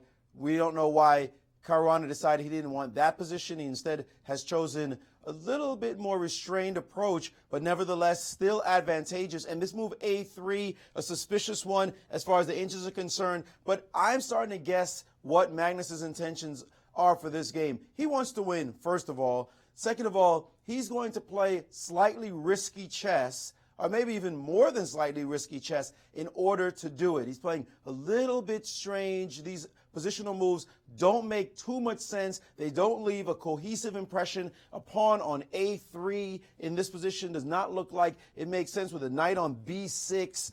This knight maneuver all the way over, allowing white all the space. White, if you look at white's position, you can't imagine white being afraid of losing this position. If you had white, you're thinking, what is he doing? I'm just going to have a good game, space. A knight to d4 right now looks very strong, just centralizing the knight, attacking this bishop. Good trade for white, relieving some of the pressure from the c-pawn. Castling with the 2 bishops would be awesome. But after bishop d7, then white has a plethora of moves. A rook move along this file. Castles looks like a reasonable move as well. So this position, you could just take a camera and take a picture for white and say, I like this position. This is gorgeous. So we've got to wonder the boundaries a bit, looking for a win. But it's clear that's on his mind. I want to win this game. I'm going to send every clear message possible. We're going to play some confusing chess. Look at him. The guy looks about as cool as the other side of the pillow, as one of my favorite sportscasters would say. Nothing's going on. I mean, he's like, I'm just chilling, playing a game of chess. Meantime, Caruana's got to be thinking, you can't play chess like this against me. What am I supposed to do to kill you and put that streak at 8-0? Guys? Alternatively, he might be thinking, how can I play a series of normal moves? A series of normal moves. They've passed normality. Everything is past normality here. I've just given up trying to understand probabilities and what might happen. As Fabiano stares into the position and tries to discover his best course of action, I'm looking at the game between Levon Aronian and Maxime. And after the move, bishop takes h4, bishop e3, Maxime went into a bit of a tank, and he did play this move c7, c6, a move that we had kind of looked at in order to different position. In order to, first of all, the move c6 does take the square d5 under control, stopping a knight d5, giving the queen an opportunity perhaps in the near future to go to a5. But I'm thinking after simply queen d2, keeping this pawn on h6 alive, keeping in mind that this rook attacks this bishop is probably either going to drop back to e7 or f6, and then after moves like castles, this position really looks great for white. I like white very much. Maurice, yes, we've actually got some new moves in the Fabiano Caruana Carlsen game. All right. Well, before we get to that, big alert on your board, guys. The one you were looking at, Yaz, you say you like White's position. You should love White's position because White has a blast here that simply dominates the game. The move the computers have found, knight to f5, a huge shot in the position, taking advantage of this last move, c6, attacking that pawn, and this position is going to be ugly for Black. Black never expected to have something like this happen. If he plays pawn takes, obviously, queen takes on h5, and this file is now dominated. That pawn looks all of very past in this position, and if you drop the bishop back as it's under attack, simply castles in this position is easy enough, and White's pieces are all mobilized. There's a pawn here to win. There's a pawn here to win. The pressure is on Black's position. The option here for Black is to play bishop takes, but this is not going to look very attractive in a couple of moves after takes, and suddenly there's pressure on this pawn. The position's just opened up completely in White's favor. White's pieces are ready. This queen will show up on the g4 square, castling again. This is all White to play for. He's in the driver's seat. If he finds the move, knight to f5, and I think Levon is probably checking that move out, Maxime Vachier-Lagrave is going to be in huge trouble, guys. Well, if Levon ends up winning this game in style, maybe he'll start thinking about playing e4 more often. Exactly. Right? He tricked himself. He kind of tricked himself / tricked his opponent into playing e4, but it looks like it's working splendidly in that he's able to wear either shirt, really. I mean, well, one of the things that I think is really remarkable about this group, this generation of world superstars, is if you go back to the 80s and 70s and even before that, really grandmasters and world champions for that matter were very myopically focused on a number, just a small number of openings and defenses that they played extraordinarily well. Throughout his career, Anatoly Karpov as world champion was a 1e4 player, and he dominated with e4. He very, very rarely did anything other than e4, and as Black, he played only classical defenses. Today's generation of players, they play everything. Every type of defense, from King's Indian, Queen's Gambit decline, Slav defenses, and Sicilian. ambidextrous usually with e4 and d4. It's rare to have a player who only plays one. Exactly. Even Topalov, who almost always does favor e4, occasionally throws in a d4, as we saw in this tournament. Absolutely. So, very universal styles, and extraordinarily so. Now, Fabiano Caruana Carlsen game has an interesting twist. Okay. Even though Caruana seemed like he had a nice edge in the center, he's now also played on the other side of the board. So he's made the move h4, yes. Okay, we'll go back to that. I just want to say that kudos to Levon for getting the type of position. He loves unusual tactical strikes. And I'm expecting that he is about to find this sparkling move, knight on d4 to f5, and if he does come up with that move, as Maurice was saying, this move does everything from White's perspective. First of all, it attacks his bishop on h4, it attacks his pawn on d6, it opens up the avenue for the queen to go to d6. If you capture with the bishop, which looks the most natural, then this recapture, you can't capture the pawn, the knight on h5, the queen is about to post up to g4.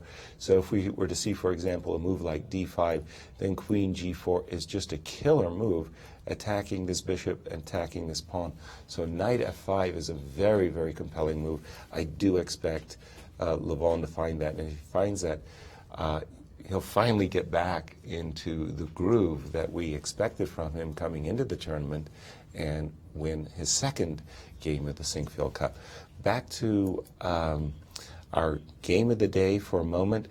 A little bit of mixing this move. I liked what Fabiano has done up to this point very, very much indeed. I thought he would just make the simple, keep it simple, castle, and sit on his opponent from a positional point of view.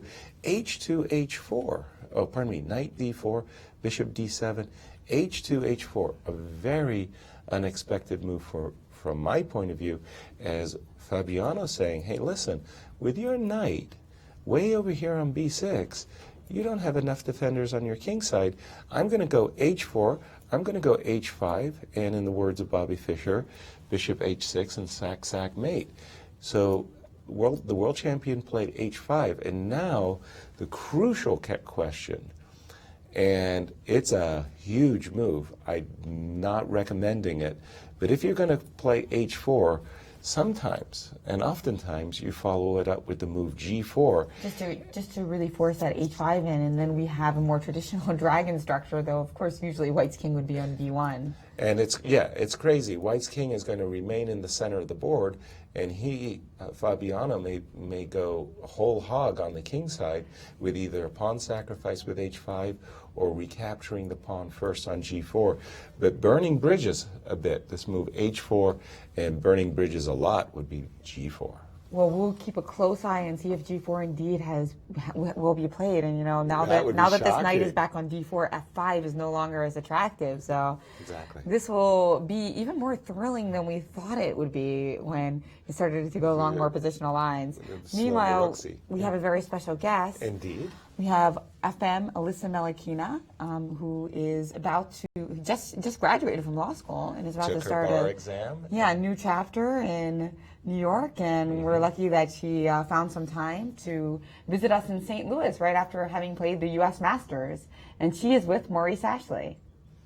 Thanks, Jen. I am with FM Alyssa Melakina. Welcome to the show. Yeah. Thanks for having me back. Congratulations on finally graduating and finishing everything. I know you have a job lined up, so congrats with that. Thank you. I graduated during the U.S. Championships when I was here, and I took the New York bar last month in July. So I have some time before I begin working in New York in October. I just played in Norm Swiss in Greensboro, the U.S. Masters, and I thought it's the goodest time as ever to stop by to St. Louis. What's it been like coming back to St. Louis? I mean, you've been here quite a few times, but never during an amazing tournament like this. Right. I played in the U.S. Women's Championships 6 times already in St. Louis, but being back here is great, especially without the pressure of having to prepare and play each round, and I can just sit back and enjoy and be a spectator for once. And I'm also writing a few reports for Chess Base here, so that's also fun to see the other side of things. Oh, yeah, we like the other side of things. Trust me, we have a lot of fun just talking about the games.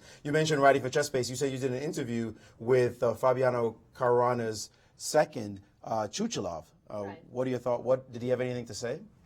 Oh yeah, he definitely had a lot to say. He's a great character, and I definitely see why Fabiano is doing so well with such a great support system. But yeah, he mentioned that everything just seems to be coming together for Fabiano. They worked together for Dortmund for the Olympiad, and it just seems like everything is falling into place now. And to get such an amazing score, you do need some luck on your side. So his opponents are playing shaky here and there, and he just is taking advantage of that and not letting anything go. There's that word luck again. Grandmasters like to use that word as strong players talk about luck. The kid has been playing extremely well. Why would you call luck on his side in any way for this? I wouldn't call it luck, but to get 7 out of 7 in a tournament like this, you do need things to go your way, and call it luck, call it fortune, call it fate, whatever. But I mean, this is a tournament. Yeah. So, are you watching Caruana's play? Have you ever seen? Well, we've never seen anything like it. I keep saying that question, but what have you been most impressed by with the way he's been playing? Just, I mean, how calmly he approaches the position. He seems to be finding the most optimal moves each time. And he seems to be a universal player, so he has it all. He can master any position, no matter what. It doesn't seem like he has any preconceptions about it. And you call him Mr. Perfect on the show, so that's evident in his play. What are your plans for the near future? You've been playing a lot of chess. You just said you came from the U.S. Masters, a great tournament down in Greensboro, North Carolina. What are your plans before you get to law school? Well, I do have one special tournament coming up. Thanks for asking, Maurice. I have Millionaire Chess. So, no, but seriously, all of September, that's what I'm training for. I mean, that's the big goal. I start work October 20th. I'm working at a big law firm in Manhattan. I'll be doing intellectual property litigation, white-collar litigation.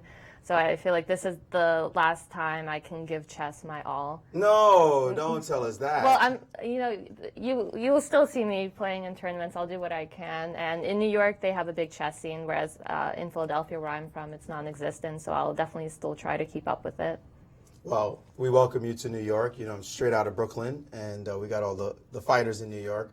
And good luck in Millionaire Chess. I can't really give you too much because, of course, I'm the organizer, so right. I can only say good luck.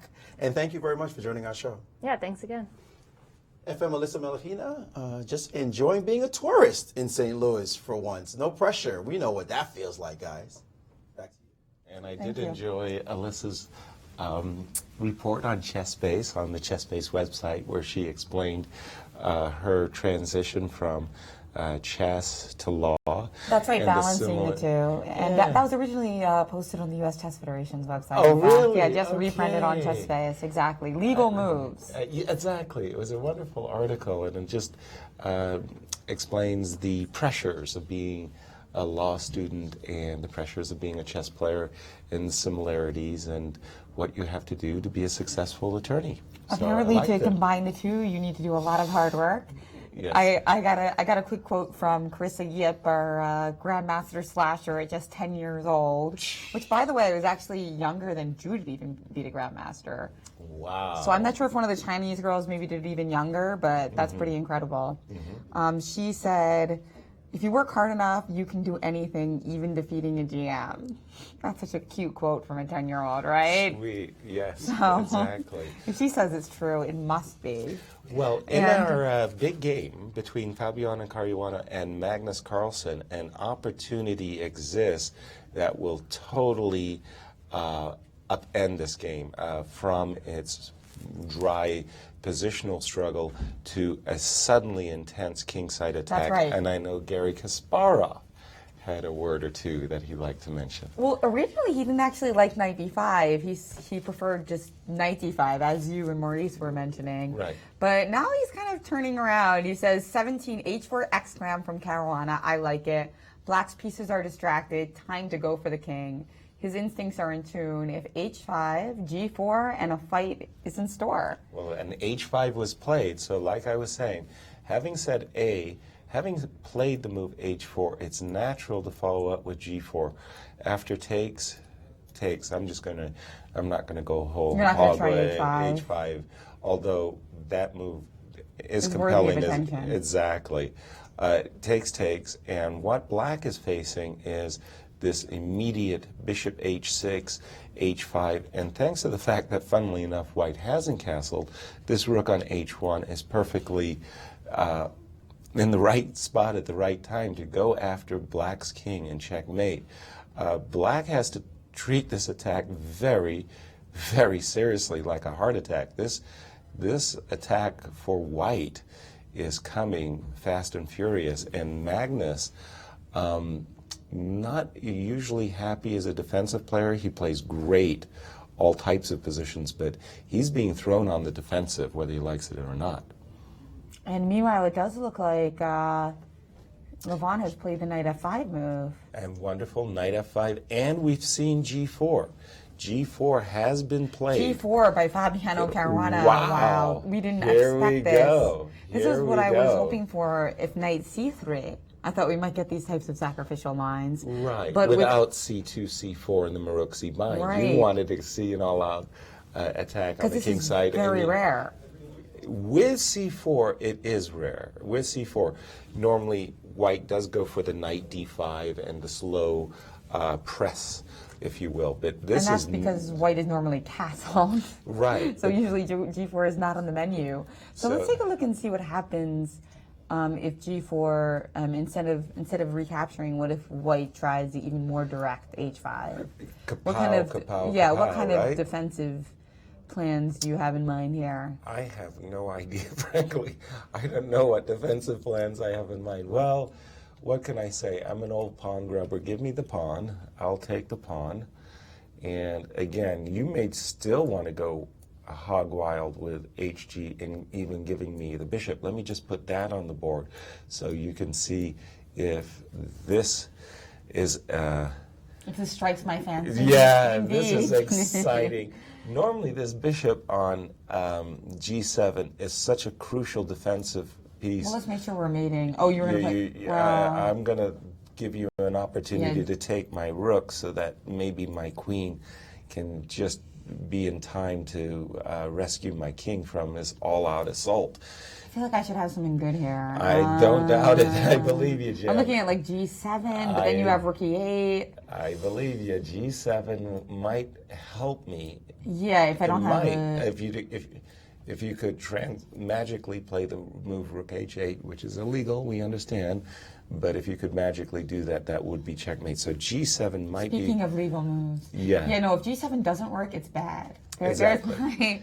There's my high-quality analysis, but maybe instead Queen H2... Well, hold on, there's a pawn on E2. Queen E2, yeah, we need so to take that first. maybe you do something like this to... Again, this is going all out. And maybe black can withstand. I was wondering what was happening if there was a mate in the position after how you would finish me off if I took on G6 as black. Let's go back. Yeah, so it's always important. So after Bishop H6, it's important just to look at the obvious, the moves that look suicidal. So it takes on G6. Now after Bishop, I was assuming you were going to try Bishop G7 and then Queen H6 check. I was looking at Queen G5. But there is a rook F1 check in the position too. There's a rook F6. There's rook F6, yeah. I'll take on G7 check. Well, let's just go for it. Oh, that's an interesting. Although you bring up an interesting defensive point because maybe even in this position after Bishop takes G7, I can throw in rook takes F1. That might be helpful to me as it turns out. Just king takes E2. This pawn I got to get rid of. But let's go for the mainline stuff.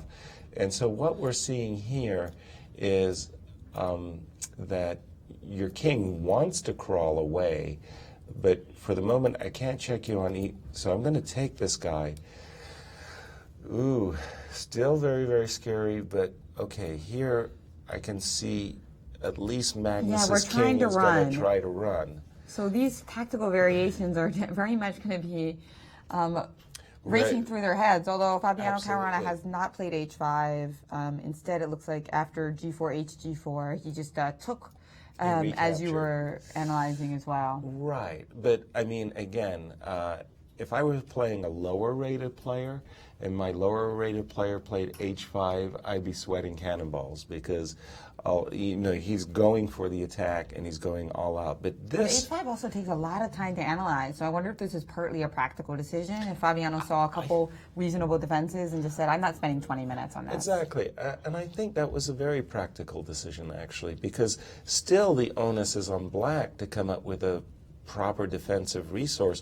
With that knight on B6, I mean, it's a long way from getting to the ideal square E5, where it could lend a hand supporting the king side as well as some center control. Without that knight getting into the game, this plan of H4, H5 is really, really powerful. And Maurice, what do our engines think? I mean, I'm sure they like White's position. I'm just wondering more specifically, do they see a good defensive reaction to this powerful attack? Well, this is crazy stuff. This is just random almost. I would never have guessed that Caruana would go into this line. It was unnecessary. Castles was normal. Play the position, squeeze the guy. That's just normal. This is, I mean, he's getting gangster. It's like, I want to kill you. I want to crush you, maim you, blow you off the board with this kind of wild chess. Now, what do the engines think? They think that White didn't have to do this and that this is not that big a position for White. And the move, the best move, like I don't understand anything about this position because the best move apparently is e5. Would you blocking the bishop, stabilizing, no flexibility in the center at all? This move seems to make no sense whatsoever. But after chasing this knight, let's go back to this square. You could go to b5 as well, but this line blows up quickly. Bishop takes b5, pawn takes, and d5. And if I saw this position with white, I'd be scared. I'd be thinking, something's wrong. Is my attack going to fall apart by this demonstration in the center? Actually, white is still doing okay here. The attack does not look that clear like it's going to work. And that king on e1, I mean, he's going all in. Jen, you must love this. He's saying, I'm all in. That's it. I want to kill him here. But only a smidgen of an edge for white here. And check out this second move. This next move, this best response, bishop to f6. I mean, explain this stuff. Giving away an exchange, but saying to white, thank you very much for leaving your king there. And now your pawns are all the way up, never coming back. So this is a very strange setup for white if he plays knight b5. If he doesn't play knight b5 and plays knight to b3, then again, this knight is not very good for the attack. I just noticed the move knight to f5. That's a little bit crazy. Maybe I'll get to it in a second. Bishop to c6, hitting this pawn and saying, I'm looking to get some kind of play against your position, defending the pawn. Even here, the engines are saying slightly better for white, but check out the line, Yaz. I mean, this is not chess from this from the previous century. Look at this move, f5. Like, whoa, are you kidding me? This attack right here, this pin, making an impossible take with the e-pawn, just total chaos on the chessboard. So that's another line. Now, if we're going to stop f5, we'd have to play a move like knight to f5 ourselves, allowing this position, which the engines, this is just flickered in my mind. The engines didn't suggest it, but they're saying down only a pawn and change for white. This knight being bad, this whole side being bad, and maybe some attack here. But I got to admit, I'm guessing right now with this kind of play. This is extremely speculative play, a knight sacrifice in this position. I mean, how do you analyze this? It is crazy. Just a brilliant position for us to see with number 1 and 2 in the world and reputations on the line and a streak on the line. Just a fantastic position to study. Just this position alone, Yaz, looks like something you could spend 2 or 3 hours on trying to understand. Amazing. Thank 2 you, or 3 Maurice. days trying to understand. We have been so spoiled. That's right. Well, what you know, a great Fabi event for us to yesterday annotate. Fabi yesterday said that he was just going to play normally and Normally. like no big deal this game, just play regular chess. Right. And yeah, this move h4 has been pretty controversial. Grandmaster Jan Gustafsson wasn't a big fan.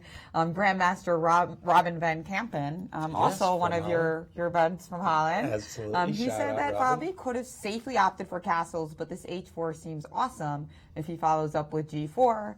Must be dangerous with such a bad knight on b6. So Echoing the same sentiments of Garry Kasparov. Gary had his extraordinary nose for tactics and combinations, and just the idea that this knight on b6, Magnus's knight on b6, being so far away from Black's kingside, sensing the opportunity, h4, g4 by Fabiano. that's right. That brings your alert up. Now we do have 2 very special guests who are with Taryn Schaefer. We've got Grandmasters Wesley So and Ray Robson. So 2 fantastic young talents, both who attend Webster. And Wesley So has been having a great breakthrough. He's actually number 14 in the world right now. So it'll be, and I mean, Ray is just really an American superstar, you know, a prodigy. Yes. So it'll be great to hear what they think about these critical games today. Sure. And they're over at Lester's with Taryn. Okay. Yes, thank you, Jen. I'm here with Wesley and Ray. And Jen just asked, what do you think of the games right now? Well, I think Carlsen didn't play as good. And he played like a second tire opening, so I think it's about worse right now. Caruana is playing really well, and Carlsen has to find some only moves to continue the fight. And I think Levon Aronian is winning against Maxim. And Hikaru Nakamura against Veselin Topalov is a typical Berlin endgame, which we can expect a long game after that. Yes, and hopefully you will be in their shoes next year, huh? I hope so. Yeah, it'll be awesome to play against these players, the world champion and world class caliber players, and be an honor if I can play in this tournament next year. So yes, as a lot of people in the chess community know, you are moving from the Philippines to the U.S. Chess Federation. You're going to be playing under the U.S. flag next year. So what's that been like, the transition? Yeah, I'm trying to. Let me remind you, I live like 15 minutes away from here. I go to Webster University, St. Louis, so it's like really close. And so I have been trying to move from the Philippines. Unfortunately, I couldn't play for the U.S. this year in the Olympiad a month ago, but I'm hoping I can play on the next Olympiad. And I'm really excited for it. And some people like it, some people don't. But at the end of the day, I like change, so yeah. That's good. You have a lot of people rooting for you here in the U.S. and hope to see you next year here. Yeah, awesome. Well, thanks to everybody who's rooting for me. I'm still trying to change. It's not complete yet, so there are some rules. But so far, I'm doing very well. Yeah. Very good, very good. And over here is your teammate, Ray Robson from Webster University. You guys are two-time back-to-back collegiate champions. So what about a third year in a row? Yeah, it's gone really well the first 2 years, and yeah, we can just hope that if we do our best, we'll be able to win it a third time. And Wesley said you guys at one point were roommates at Webster. So what was that like, rooming with him? Yeah, for the first 2 years we were at Webster, we were rooming together, and that was a really great experience for me. Just, well, purely chess-wise, that's fantastic because he's one of the best players in the world, and just by being around him and talking about chess sometimes, I just learned a lot just by talking about positions with him, going over games, sometimes playing with him. It's been great. What's it like being a part of the Webster University chess program? You know, what do you take away from that in your experience? Well, Webster University has been really fantastic in the support of the chess program, SPICE, and I'm really grateful that I'm a part of it. And, well, it's just incredible because there's so many Grandmasters. I mean, I don't know how many we have now, like 8 or 9 or something, and 10. And, you know, everywhere we go, walking around the campus, you can find another chess grandmasters. So just being kind of in that chess culture, chess environment is just a fantastic platform for improving in chess. Of course. Well, we wish you both the best of luck this year at Webster and in your future chess endeavors. But what do you think, guys? Not only is there a plethora of talent here at the Chess Club in St. Louis, but just down the road at Webster. Jen, Yasser? It's fantastic to see, and Ray Robson, actually the number 6 player in the country right now, according to U.S. Chess Federation ratings. Right. So he's also a candidate for the Olympic team. Absolutely. Well, he was and will be a crucial member for our squad. We had gone to the world teams and to the intercontinentals or the continental championships that qualified us for the world team. And Sam Shanklin, Ray, Var, all fighting for those spots. And now with Wesley coming on board, holy cow. Our team is going to be super strong. Really, really, That's really right. strong. And 2 of the strongest chess players in the country, and even 2 of the strongest in the world, are rooming together and studying chess in between exam study. Well, that is definitely... They were blitzing. I mean, I talked to Ray. He and Wesley enjoyed blitz sessions till 1, 2, 3 o'clock in the morning. The occasional.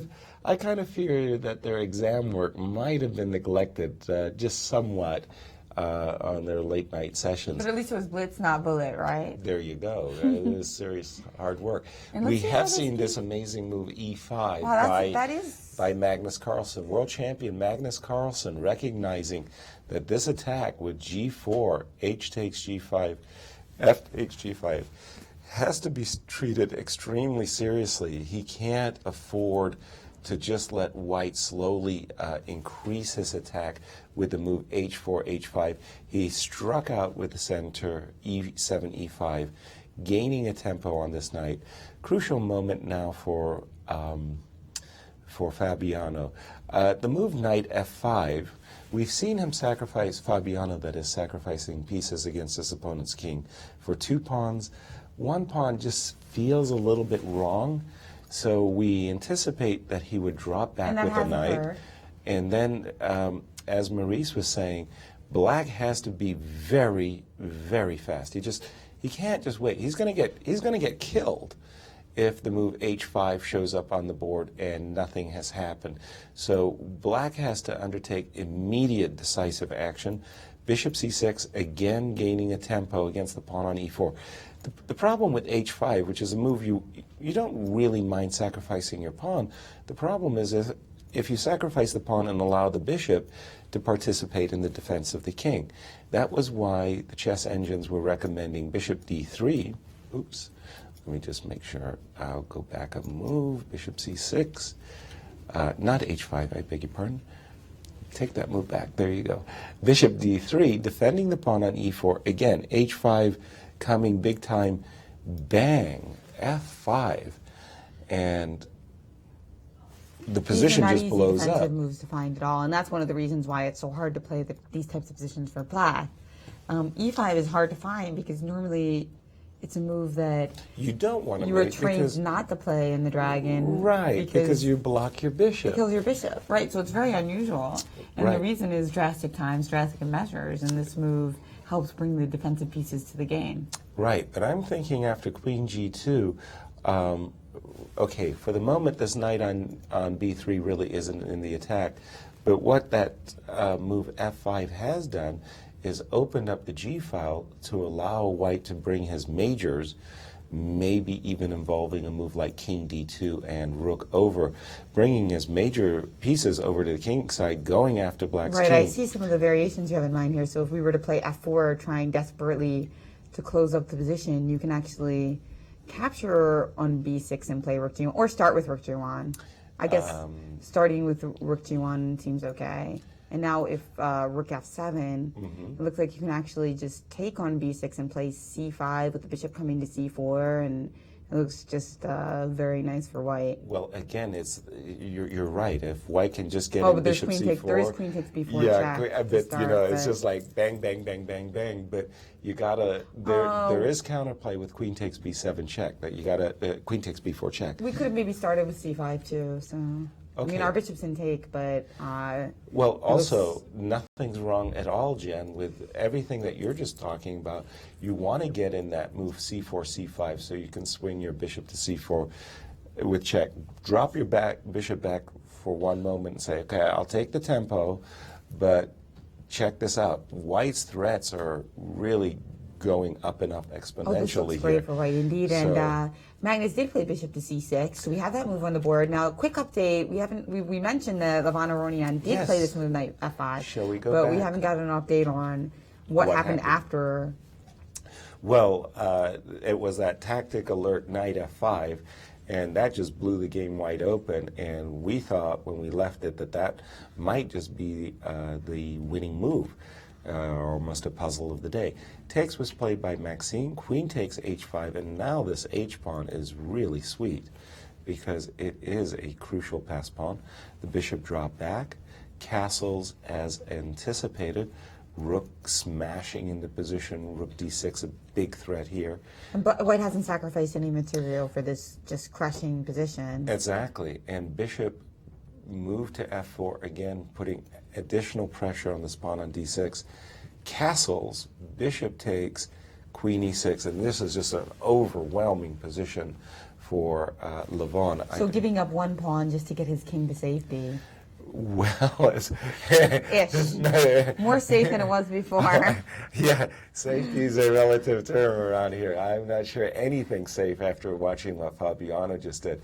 But Levon, positionally, Levon could just play a move like e5, and it would just be a huge advantage for Levon. I think just with the idea that after bishop takes e5, you have rook e1. Yeah, or queen f7, or it's just knight versus bishop. I guess my only right here is to play bishop c3 and queen takes a2, so that's the only silver lining I have here. Right, but this pawn on h7 just means basically the end of the game because it's just too strong. That's all it is. You just like, oops, sorry, I gotta. So I could play king b1, but I'm just thinking after h7, any major pieces get traded. This pawn, it's insufferable. This is just positionally terrible for black. Yeah, I thought you were trying to play rook e1, but I suspect I actually have. After rook takes h6, you weren't sure. Right. I may have other moves, for example, like rook h1, that may just actually be winning as well. Well, rook e1 would you have rook h6, right? Right. Right. But okay, I really like Levon, and he has. And he might just be able to play a quiet move here too, just slide his king over, and good things will happen in the future. The queen, if for instance, if you can't really take on e4 so easily, because queen a5 would be super annoying, right? But I could also just take this pawn. And go into some kind of an endgame here, where once again my pawn on h6 should carry the game and win it for Levon. So this unusual play of bishop takes d7 came up roses. Very nice creative play by Levon for the result. So yeah, feeling a little happier now in the Sinquefield Cup, Levon Aronian, but let's switch back to our marquee game with Maurice Ashley. Well, my brain is short-circuiting trying to analyze these variations. It's just ridiculous. First of all, when you look at a position like this, any position you look at, you try to figure out, okay, so what's the situation? Who has the better pieces? What's the situation with the kings? What's the pawn structure like? Just basic stuff. And usually position's pretty cohesive. When you look at this pawn structure, Yaz, I'm willing to fashion a bet. There's almost no doubt, we can probably do a search on this, that you've never seen this pawn structure before in your life. This exact formation. This pawn on a2, these 5 pawns sitting on the 4th rank. Black's bishop on g7 is buried by this pawn on b7, and a pawn on a3? Like, seriously? What is this? There's no rhyme, reason, or logic to this position. The only thing that my brain feels comfortable in saying is the white king is in the center of the board. That could be a problem. But as a commentator, I don't even know what to say here. I can only start to analyze with the engines and see if there's anything that makes sense. Well, there's some lines that are just completely mad. Let's start with this move, bishop to f3. After bishop to f3, Black's getting squeezed here still. The pawn is weak on d6, if we can talk about a weak pawn in a position like this. The threat to play h5 is still on the board, and White's just trying to stabilize everything. So what can Black do? Black can say, forget that. I'm not going to sit here and watch you attack me. I'm going to come with a move, f5, trying to exploit this pin on this long diagonal. Well, White can now continue takes, and now the move, knight to a5. Check that move out. The point being that if Black decides to win a pawn here, bishop will take it, and then play knight takes on b7, forking this queen and this pawn, and White will just take this pawn on the next move, and Black's king is also exposed, not as exposed as White's king, but Black is not really attacking Black is not really attacking White's king in any way, and a pawn, for example, if we play the move queen c7, this knight on d6 is very strong, and the move c5 is coming next, and that's going to be a healthy little move, guarding the knight, attacking this pawn. White's fine here. So this is a great position. So knight to a5, let's get back to that position here. Threatening the bishop, dealing with the pressure along this diagonal. So what do? Of course you sacrifice an exchange. Easy to do, right? Yeah, right. I mean, in this kind of position, I guess anything works. Knight here. Now, White is currently up an exchange, but the pressure is still on this e-pawn. What line does the engine give? Well, the line I was analyzing earlier was this move, and now get your king to safety. Of course, that's what you should do. No pawns in front of your king, castle, right? Well, check this line now. Takes, and now White's looking to trade off these rooks and be up an exchange.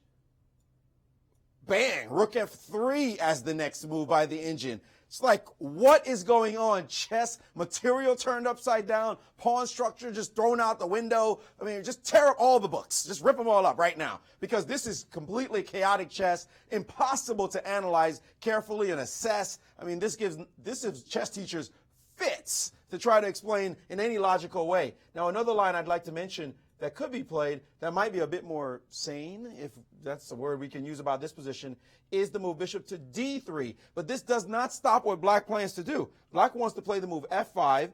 And again, we can go down this line with b5 this time, challenging that bishop. And now this line is a lot more reasonable after takes c5 in this position. And now takes, queen takes, and this time, just may throw in this rook move and knight takes pawn. We have an endgame. Whew, something quiet. Well, this king is now centralized for the endgame. It's easier to be a teacher in this kind of position, and white's hitting a couple of pawns. The engines say this position, 0, 0, 0, dead even. What's become of chess in the 21st century, guys? Wow, nice lines, Maurice. Collinear move, rook f3, yeah. Rook f3, the collinear move. Well, rook f6 was also a key move, and not that actually happened in the game, but the key variation in that Caruana-Topalov game. Remember, rook f6 was that important point with it was very similar, right? With bishop on c3. Right, exactly. Queen h5. That was the queen h5 variation. But this position really has blown up, but it's basically Magnus recognizing he doesn't have a choice. After h4 and g4 were introduced into play, Magnus has no choice, and he has to play these ultra-sharp moves, which may end up getting him into a lost position, but he would have been destroyed otherwise. Now, Fabiano has to be asking himself, well, why? I'm riding the tiger as well. I've got to keep pressing. I've already, as Maurice mentioned, it's the 5-pawn attack along the 4th rank. What a combative game for our climactic battle of the Sinquefield Cup. He cannot suddenly dial it back and say, okay, let me play a quiet, safe, consolidating move. He's got to continue with his all-out, and I'm thinking it's a tough choice, bishop d3 or bishop f3. Both moves have their pluses and minuses. I'm going to go with bishop f3 for just a moment. I was looking at this line g4, takes, and I think what Caruana wants to do is get his grip back on the position. And I like this move, queen g2. Just, that open g-file is so compelling. Going after black's king, that makes the most sense to me. Now, I am giving black the choice of f5, f4, trying to shut down all the action. But I was thinking that if black were to be so kind as to trade everything on e4, then my queen would look wonderful. It would emerge in the center, queen e4, attacking everywhere, king side, queen side, center. I like white's prospects here. Yeah, so bishop although I really f3. didn't love the Do you have a better choice? Oh, well, no, f4 didn't look great for black either. No. So I think maybe even in this line that you're showing, it seems like maybe black can be a bit more active because, your king's in the center too. You want to be more active, Whereas yes. after f4, the immediate rook g1, rook f7, bishop f2 looks so nice for white. Exactly. But I actually like the position you were just showing better for black. Okay, so you mean better comparatively, not better for black. So here, once again, you probably have to continue riding the tiger with d6, d5, and just keep throwing everything forward. Queen e7 type moves, or is bishop c5 in the position now? Well, b6 is hanging. Keep in mind you're tethered still to the knight on b6. Well, because then the queen on e4 conveniently defends b4 in those variations as well. Exactly. You might, I think rook a4 is too great an ask. I do see white as coming still fast on the king side. So I'm wondering about getting my queen into the game. I want to play a move like queen f6, but the knight on b6 is still loose. Exactly, and me, I'll grab that one. So let's try d5.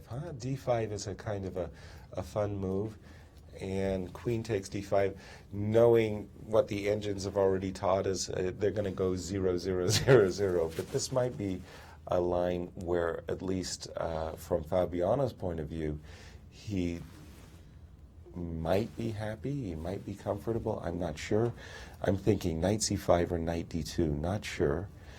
Again, this knight is hanging, so some forcing moves. It's terrible to go from a great big attacking position to some kind of an ending.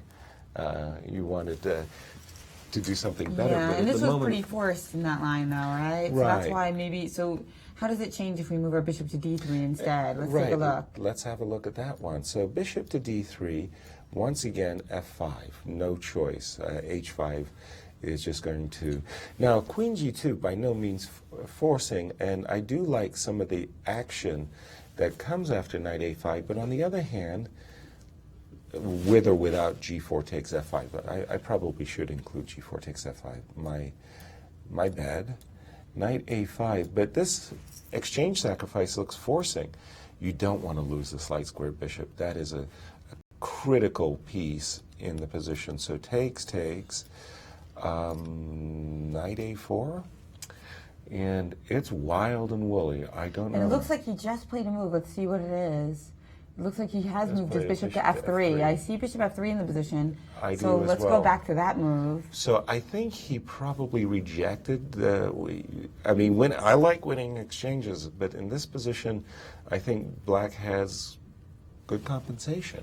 And they're neck and neck in time, by the way. Both of them actually pretty impressive in terms of time management, considering the fact that the opening was weird and the position is so crazy. They're still really making sure that they leave themselves some time for the critical battle and the critical moves coming up. So after bishop f3, f5, double capture. I think this is, as we would say, forced box. I'm still having some doubts. Should I take that pawn on f5 and open up the g file, which I want? Because there was a line that Maurice said where sometimes I might just castle and it might turn out that this pawn on g6 is weak. So for example, suppose in this position I play queen g2, Jen, and the small big difference is in this line where we were trading everything on e4 and I was giving you this opportunity for playing d5. Well, in this case where I haven't traded g-pawns, I can snap off this pawn with queen takes g6 and get, once again, another... Oh yeah, so this would be pretty crushing. Well, I don't know if it's crushing or not. It's a wild position. Oh, because you could throw in a rook you f6 can play rook f6 or, to defend. as well as a knight take. I think you have to play rook f6 to defend, pardon me, because there's a queen e6 check in the position with the idea of knight takes f5, and I want to say all results are possible, even though white might actually just be cruising over here. I don't know. It's a wild, wild melee, and I don't quite have a good sense. The question is whether we can just be cold-blooded there and throw in the move bishop takes b6, After rook f6? trying to hold on to our pawn. I like the thought of holding on to our pawn, but wait a minute. There's f2 hanging and e3 and b4. And no good place for our girl. Our girl. Let's see. Anyway, some tough and also decisions for both plays. Moves, rook g1 could come into the position after it takes twice on f5. Look, so there's just lots of tactics coming on. Maurice, what do you think? Agreed. This is just amazing, and Magnus has played the move f5, so the board has exploded in flames after this move. These two players are playing boldly. Magnus, knowing he needs to win to just cement himself and his dominance in the world of chess. But who knows what's going on. The engines say that white is still with the advantage in this position. I do want to point out those clock times, Jen. You say they're controlling the clock a bit, but the reality is in this kind of position, you like to have what amounts to 3 minutes per move. It's a 40 moves in essentially 2 hours, with the 90 minutes is 40 and 90 plus the 30-second increment. So it's not quite 2 hours in the first time control. But the reality here is that these moves are going to require time. There's going to be at least 2 more moves where you're going to have to spend about 8 to 10 minutes on the clock. And that time will just disappear just like that while you're calculating. You'll be looking down. It's like when you're playing on the phone, all of a sudden you look up and it's like, oh, I'm about to miss my stop. What just happened? That's what this is going to be like. The time is just going to disappear, and they're going to be in time pressure. But Magnus is playing the moves he has to play, and this move he just wonked down, the move f5, that just blows the whole position up. Now, of course, Caruana has a choice here. Yaz, you mentioned the move queen to g2. There is a concern in this position that the move f4 could be played. And here, after this bishop drops back, then a move like knight to a4, and black doesn't feel the same pressure in the position. The game's not going to open up. There's no big attack on the king. The move h5 could be responded to by the move g5. He has to just be a bit careful here that won't happen. So he probably wants to see this opening of the game, despite the fact that his king becomes a bit more exposed. But guess what? His king was exposed anyway. So this trade doesn't mean that much to white. And again, the critical move with a big decision that will have to be made is this move, knight to a5. White loves this move. We never thought this knight would want to end up over here. When you looked at it, it was centralized. By the way, wasn't this the same knight that was dancing around the chessboard a second ago? So now it's over on the square a5, and the Indians are saying that knight has to go. That's got to go. You got to kill it. And because it's attacking too critical a piece and giving white the two bishops. So this is the consequent line that we expect to come on the board.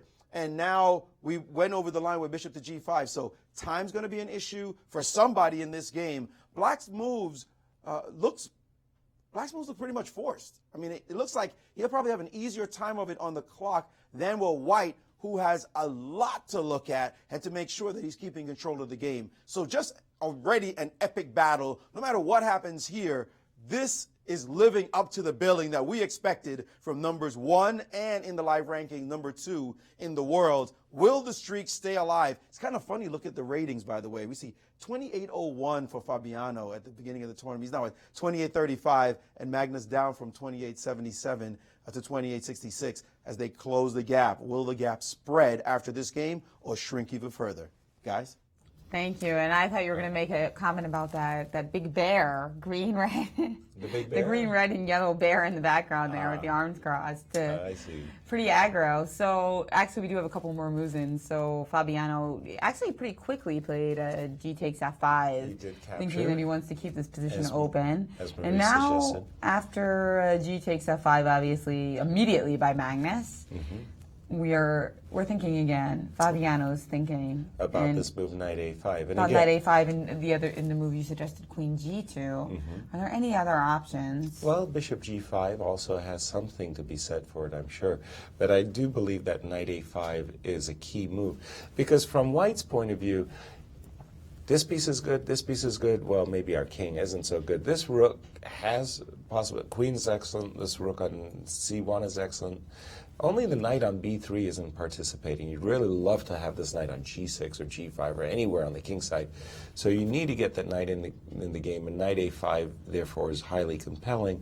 But then the exchange sacrifice is forced, and then you got to look at the ramifications of that one. So if your move queen g2, if takes on e4, if we insert the move rook g1, how does that change matters? I'm sorry, let me go or we could start with rook g1 with the idea that if takes on e4, we have queen g2 followed, I just gotta find my mouse. So suppose we play queen g2, and now after takes on e4, we insert the in between move rook g1. So queen takes h4, check bishop f2 doesn't seem right. Well, I won't stop there, because I would be able to drop back with my queen nonetheless. I can use my queen in the defense with queen g7. Also, there's even queen h7 is a possible move there. We can play, so bishop h4 is not possible because queen takes h4 comes with check. Wait, what were you thinking? What were you saying here? Well, no, I was just, oops, wrong. I beg your pardon. Tuck. We were back here. You were saying after takes on e4, rook g1. I was wondering about throwing in this move. I don't think it just works, Jen. Is a check, bishop back. I have queen f6, but I also have another defensive move, queen h7. Oh yeah, queen h7 looks pretty good. Where I cover all the pawns, and although I'm not, I have no idea. So no, don't give up that. Don't sacrifice your pawns, baby. I'm expecting knight a5. We'll go with that. But by the way, I just wanted to say, when Maurice was mentioning 28.01, that when Fabiano came into this tournament, it was actually a great celebration in Fabiano's life, because he had achieved this extraordinary goal. I think he became the 6th player, I could be wrong, that past that magic 2,800 barrier mark. So actually, just before the tournament came, you know, like he had achieved this remarkable success of becoming a 2,800, and somehow a sea change occurred during this event where suddenly he's staring at 2,850. And now it's like he's leapfrogging 2,800. He doesn't have to worry about losing his 2,800 status anytime soon. Exactly. And after this game, we'll see how close he can close into Magnus Carlsen's rating, and he recently became the highest rated player of all time. So let's actually take a quick break, and we'll be back as we keep a close eye on this crucial battle at the Sinquefield Cup. And just a shout out to our audience, turn on your engines, take a look at that move knight a5, because I think that's what we're about to see. Or keep them off and try to figure it out yourself. Best and of be all, wrong use your probably own brain. a lot.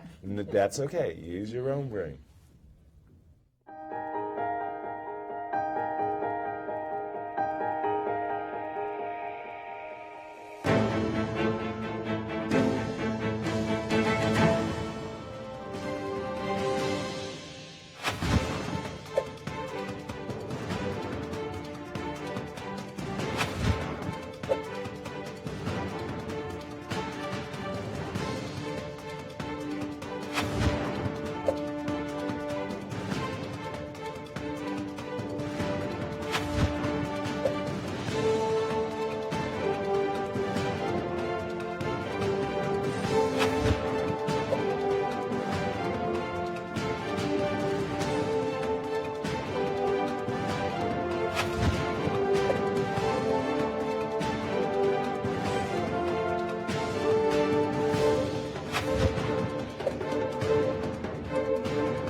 Until recently, chess was like this.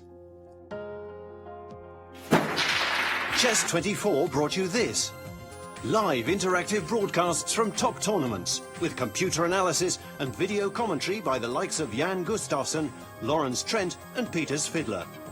A play zone where you can take on opponents from all around the world 24/7. Interactive beginners courses ensuring you pick up the basics fast while having fun. A tactics trainer to sharpen your chess by solving puzzles adapted to your level. Hundreds of interactive videos letting you watch and learn from star players such as Vichy Anand, Peters Fiddler, Paco Vallejo and Hu Yifan. You've given up on that outdated computer? That's why there are more reasons to use Chess24 on mobiles and tablets. Full playzone access, including pre-move. A tactics trainer so you can stay sharp wherever you are. Computer opponents you can challenge even when you're not online. Live broadcasts of top chess events. And the half? It's free. Well, that's half true. Most features are free, but limited for registered members. For a mere €99 per year, however, you can step up to premium membership and gain unlimited access to our video library. That and much more. Make Chess24 your playground. See you at chess24.com.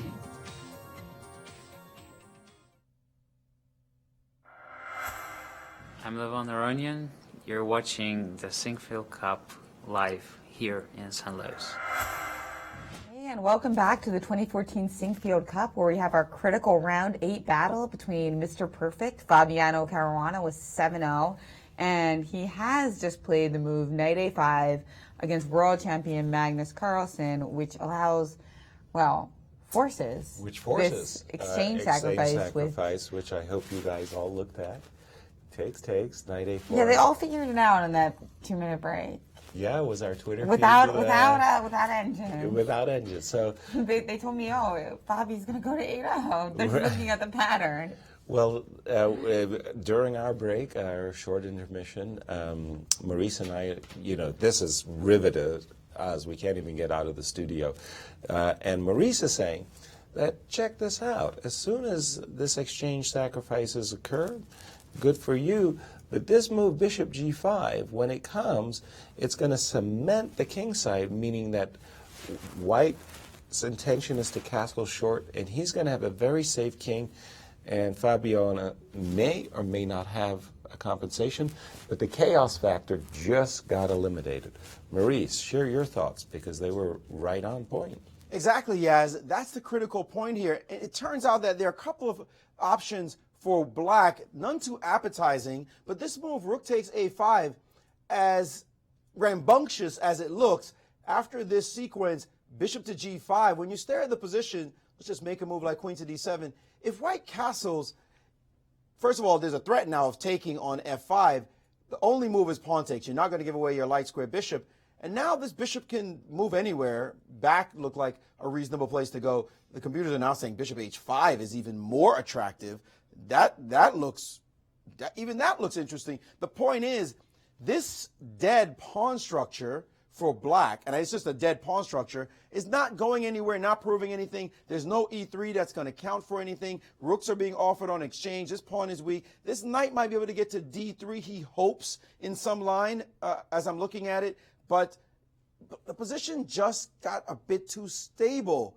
And white will be saying, can I win? I don't know, but I don't think I'm going to lose. And I think that Magnus, looking at that position, probably said, I don't want to sack an exchange and go to that thing. So instead, he's played another move, which the computer did point out was an alternative to that rook takes a5, which seemed to us to be forced. He played f4, shutting down the position, keeping it very stable on the other side, not allowing the position to open up.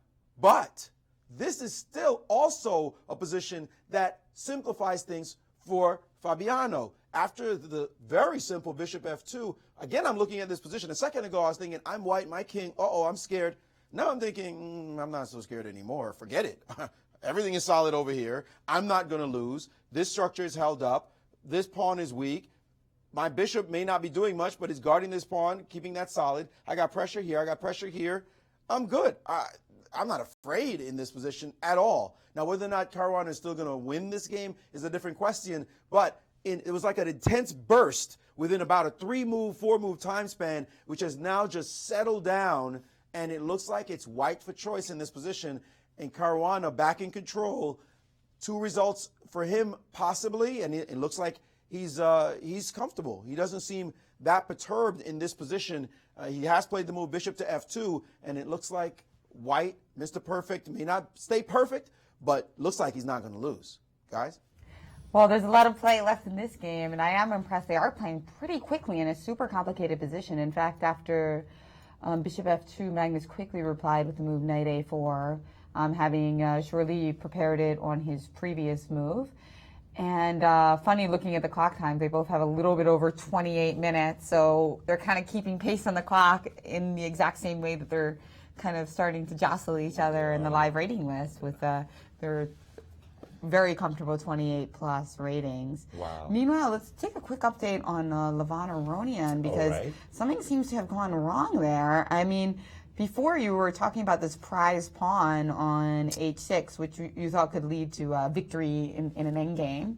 And when we left it, we had left it this position. By the way, Levon did end up playing e5 and getting the position that I thought would just be golden. He played h7. I thought that this is easily technically winning ending. He picked up a pawn, so he's a full pawn up. Check, king, and now it's kind of awkward.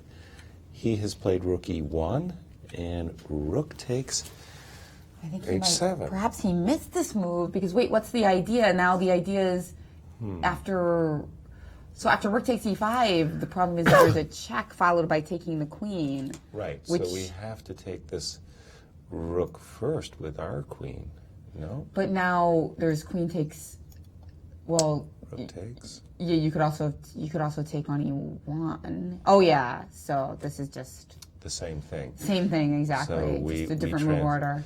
So MVL, well, he's still not out of the woods. White's still for choice, but his advantage, the advantage that I thought White had, just went soaring down, and Levon has let his opponent slip, I'm afraid. Well, maybe the other movers. I wonder if the other mover is slightly better because. What did I do wrong? Because after Queen takes H7, which does happen now if we play Queen takes E1 check first, I guess we can look at Queen F4 too, but maybe the Rook is not quite as well placed. No, it was on E5 before in the other line. But it's absolutely the same ending position. Well, King D6 was going to be a tempo, I thought, but okay. Yeah. Either way, we're getting 4 versus same 4, thing. Knight and Bishop. And how about Queen F4 checking instead, playing the Queen versus the two Rooks? That it's going to be too strong for the two Rooks, isn't it?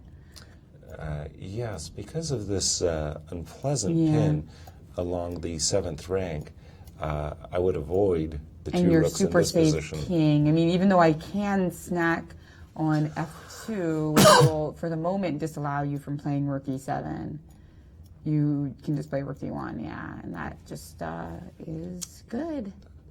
It's like remember, Fabiano had 2 Rooks and a Bishop against the Queen, and this is over. So, and we did see, so I think that thing was Rook takes H7 must have been over though. Well, something very strange here. Why did Levon need to play this move Rook E1? He's looking very good here. Because he thought it was winning, maybe. Well, maybe he was. Because if Rook E1, if you don't have Rook takes H7, isn't it just good for White? Maybe that's the issue. You think he simply overlooked Rook H7? That seems likely, because doesn't this look, so if Black doesn't play Rook takes H7, what else can he do? I guess he'd have to play Queen F4 capturing, yeah, but that just... Maybe Levon expected that he would play Queen versus 2 Rooks, but the 2 Rooks would be terribly neutralized thanks to this pawn on H7. And this looks really good. So White. And meanwhile, if Black had played Queen F4 check instead... Then we would move the king, and nothing. And really, that's just nothing good has happened to you here. Exactly, but maybe this move Rook D1 E1 rush things. He could probably have played. Well, I don't know, a number of moves, including his King B1 idea of playing for F4. I don't know, but something. So, what do you went think, wrong. Maurice? Did Levon miss something here, or did he just not see a way to hold on to that beautiful pawn on H7? He just missed the move. He just, after that move, Rook to E1, Rook DE1, allowing the pawn to be captured on H7, he just simply missed the move. There was no threat in the position, although I have to say that when I was looking at it, I was trying to figure out how to improve this position. We've seen a lot of things here at the Sinquefield Cup. This is another unusual one because it's not so easy, despite having this queen on G8, it's not so easy for White to break this blockade of that Rook on H8. This try is obviously wrong because of that tactic, which is so surprising that he missed.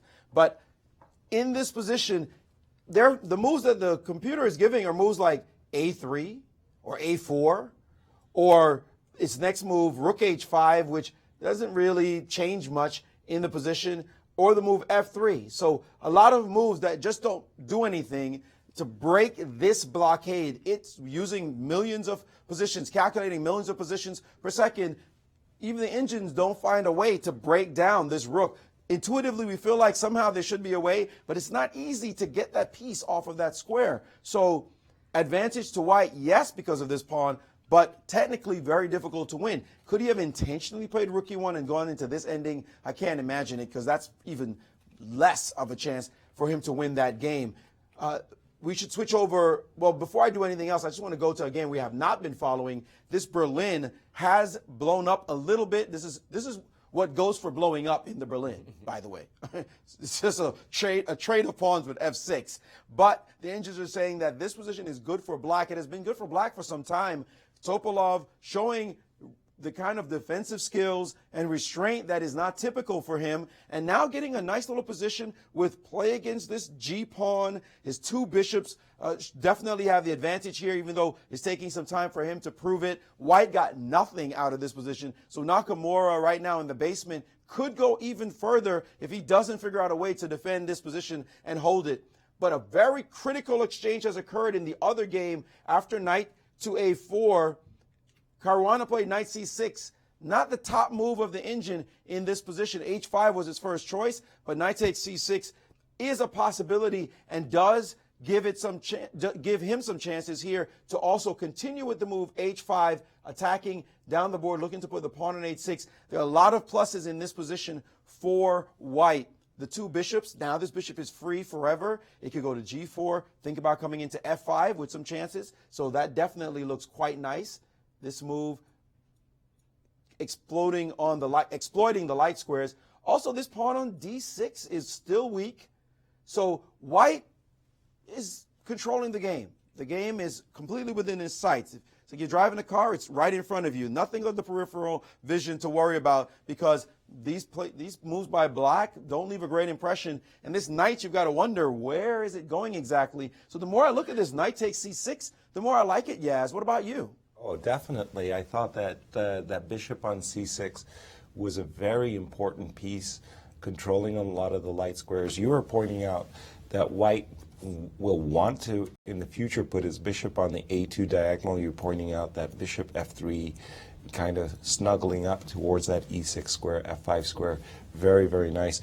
I see black as hoping that, I see black as playing a setup with his king on h7 and his bishop on h6, and that he can stave off white's forces long enough to kind of get some counterplay.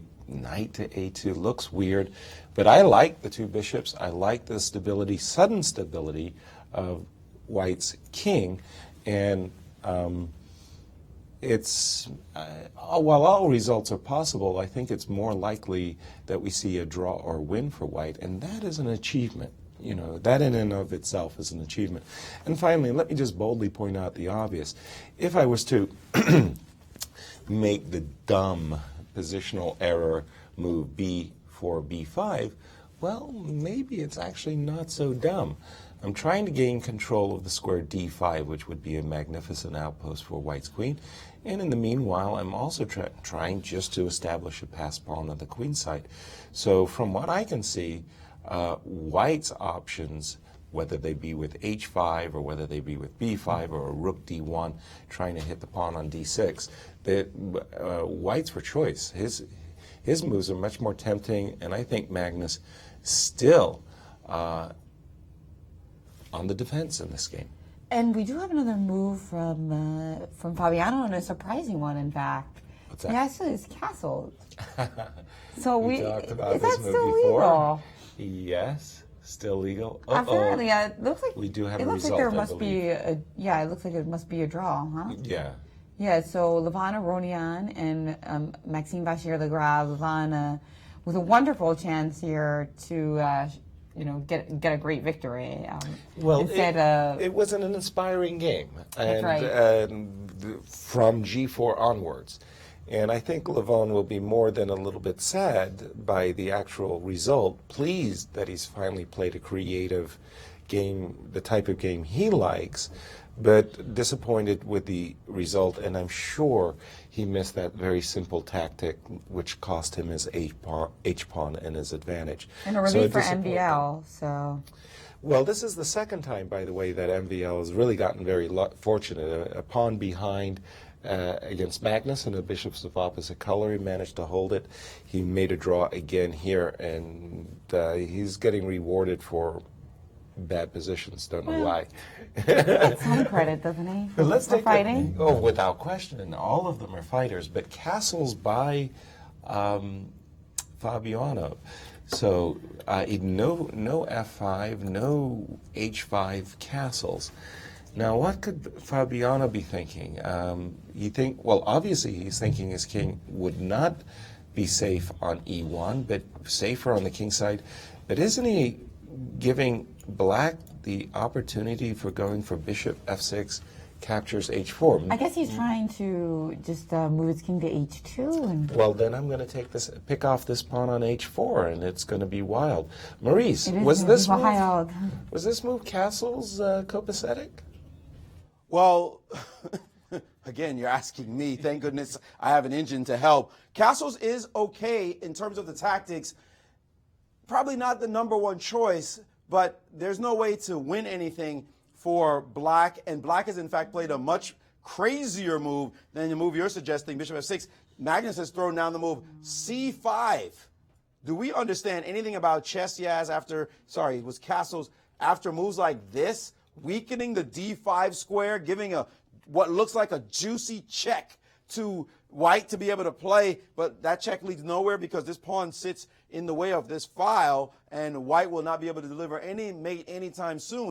So c5 struggling like heck to get this knight to be relevant in this position. Also getting control of this d4 square, where someday maybe this knight will get a chance to visit. But blocking up the position is this bishop with no future. The position is kind of really, really stabilizing.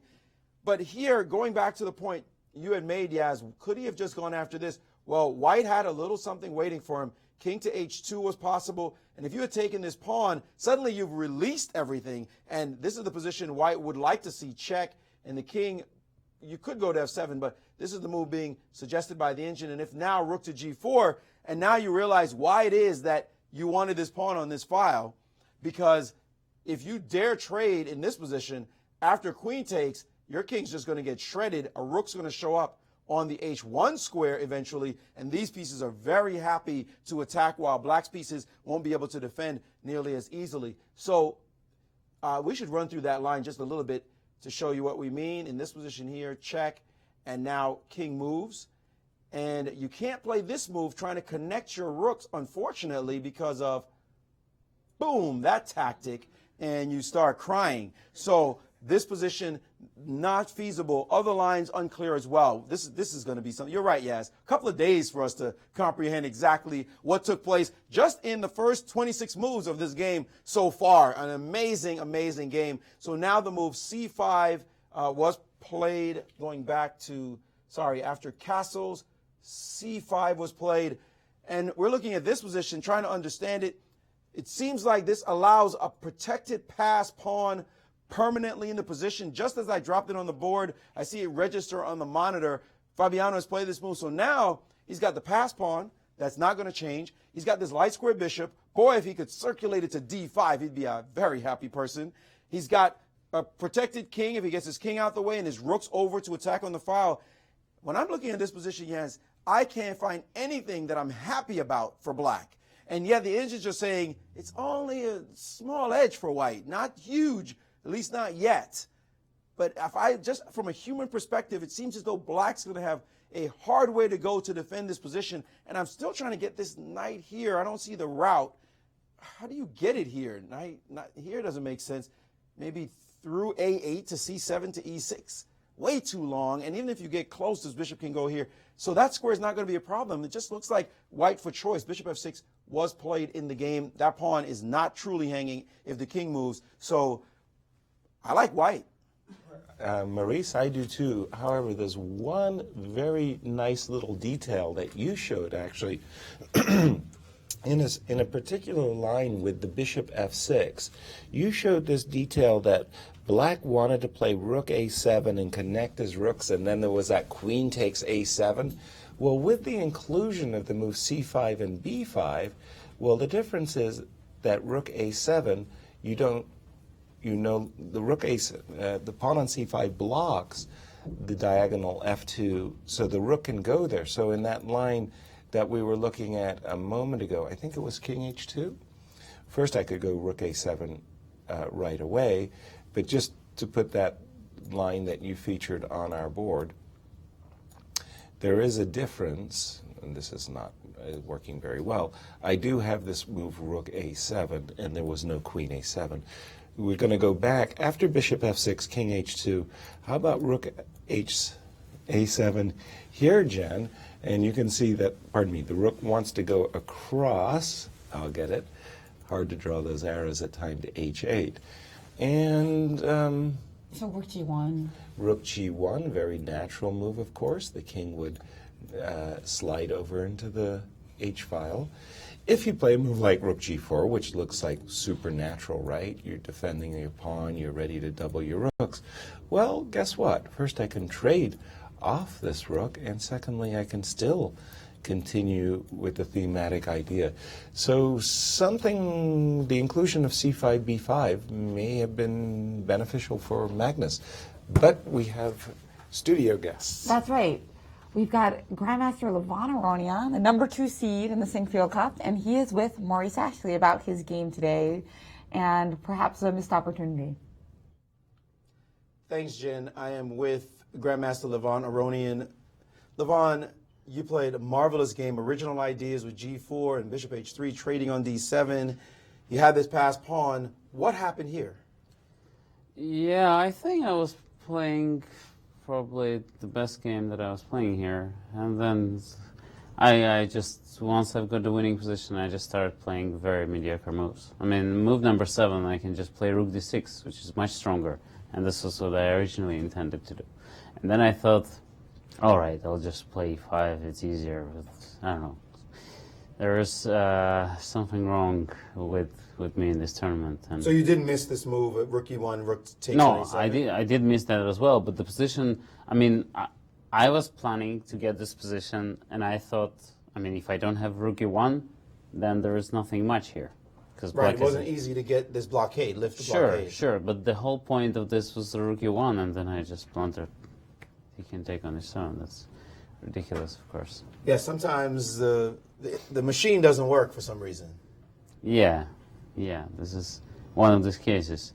And I just noticed that he can actually even take, he can take with either rook, can he? Yes, yeah. The engine say he can take with either rook. Oh my God. In this position after rook e1. Yeah, that's embarrassing. But he could take with the other rook as well if he had chosen to, leading to pretty much the same thing. Yeah, that's really embarrassing, of course. And yeah, I should have just played rook d6 and the position is simply winning instead of going for this. Which move number was that? Number 17. Move 17. Or number 18, I can play king d1. You know, black doesn't really want anything, so. Okay, so we'll have our viewers take a look at that on their own. On the other hand, this game here between Magnus and Fabiano, have you had a chance to even look at this game? I mean, it doesn't look like any chess game we've ever seen. It's very interesting. I did look at it. And, what do you think about those 5 pawns when they were standing up on the 4th rank? Well, that's a typical maroxy, I guess. You always get this stuff. But generally, it looks like white is a move ahead. Like I would have thought that, you know, if the h4 is not really hanging, then king h1, rook g1, h5 looks very unpleasant for black to play. So you prefer white in this position? Does this pass pawn mean anything to you? The pawn on b5? I just think that the knight is not in time. You know, to once you play knight b6, I'll cut you with my bishop. So, and without that essential blocker, you can't really deal with the problems on your king side. So you like white and maybe going 8-0 in this game? How does that sound to you? 8-0 by a player. That's amazing. I think that's a historical achievement for anybody. I know you're playing in the tournament. You're not doing so well, but this is going to be remembered forever if he does achieve even more in this tournament. As a historian and fan of chess, how do you appreciate his performance? Well, at least the attention will be taken from my terrible play here. Well, I don't think anybody's going to remember anybody else. It's going to all be about this one guy. There is a good sign. Right. And finally, this game here between Topalov and Nakamura. Nakamura with the white pieces of Berlin. We expected more of these, but it seems like you guys are avoiding the Berlin lately. What are your thoughts here? It looks very bad for white, actually, because he didn't really achieve what he wanted, and it's typical if you allow black, you know, kind of tie you down with a knight on g6, you're going to struggle a lot. And I don't know, I once got something like this extremely difficult position with white against Kramnik. I managed to survive, so maybe Hikaru will also manage to survive. But objectively speaking, probably White is close to losing. Well, thank you so much for your thoughts. Thanks. We had insights from the current official number 2 in the world. That's probably going to change in a little while, but gracious enough to join us and give us his great thoughts on the position. Back to you guys. Well, Thank you to Levon and Maurice. And well, Levon certainly gets our quote of the day, right? If he goes 8-0, they'll stop looking at my games and they'll all forget. They'll only remember Fabiano. Just something that Hikaru could think about as well, as he struggles today yet again. And we'll be back and find out how this thrilling Caruana Carlsen game shapes up as we enter time pressure. And by the way, Carlsen seems to be the quicker of them in the last few moves. So you're not going to want to miss a minute of that. We'll be back in just a few. Can the streak continue?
My name is Fabiano Caruana, and you are watching the Sinquefield Cup live in St. Louis.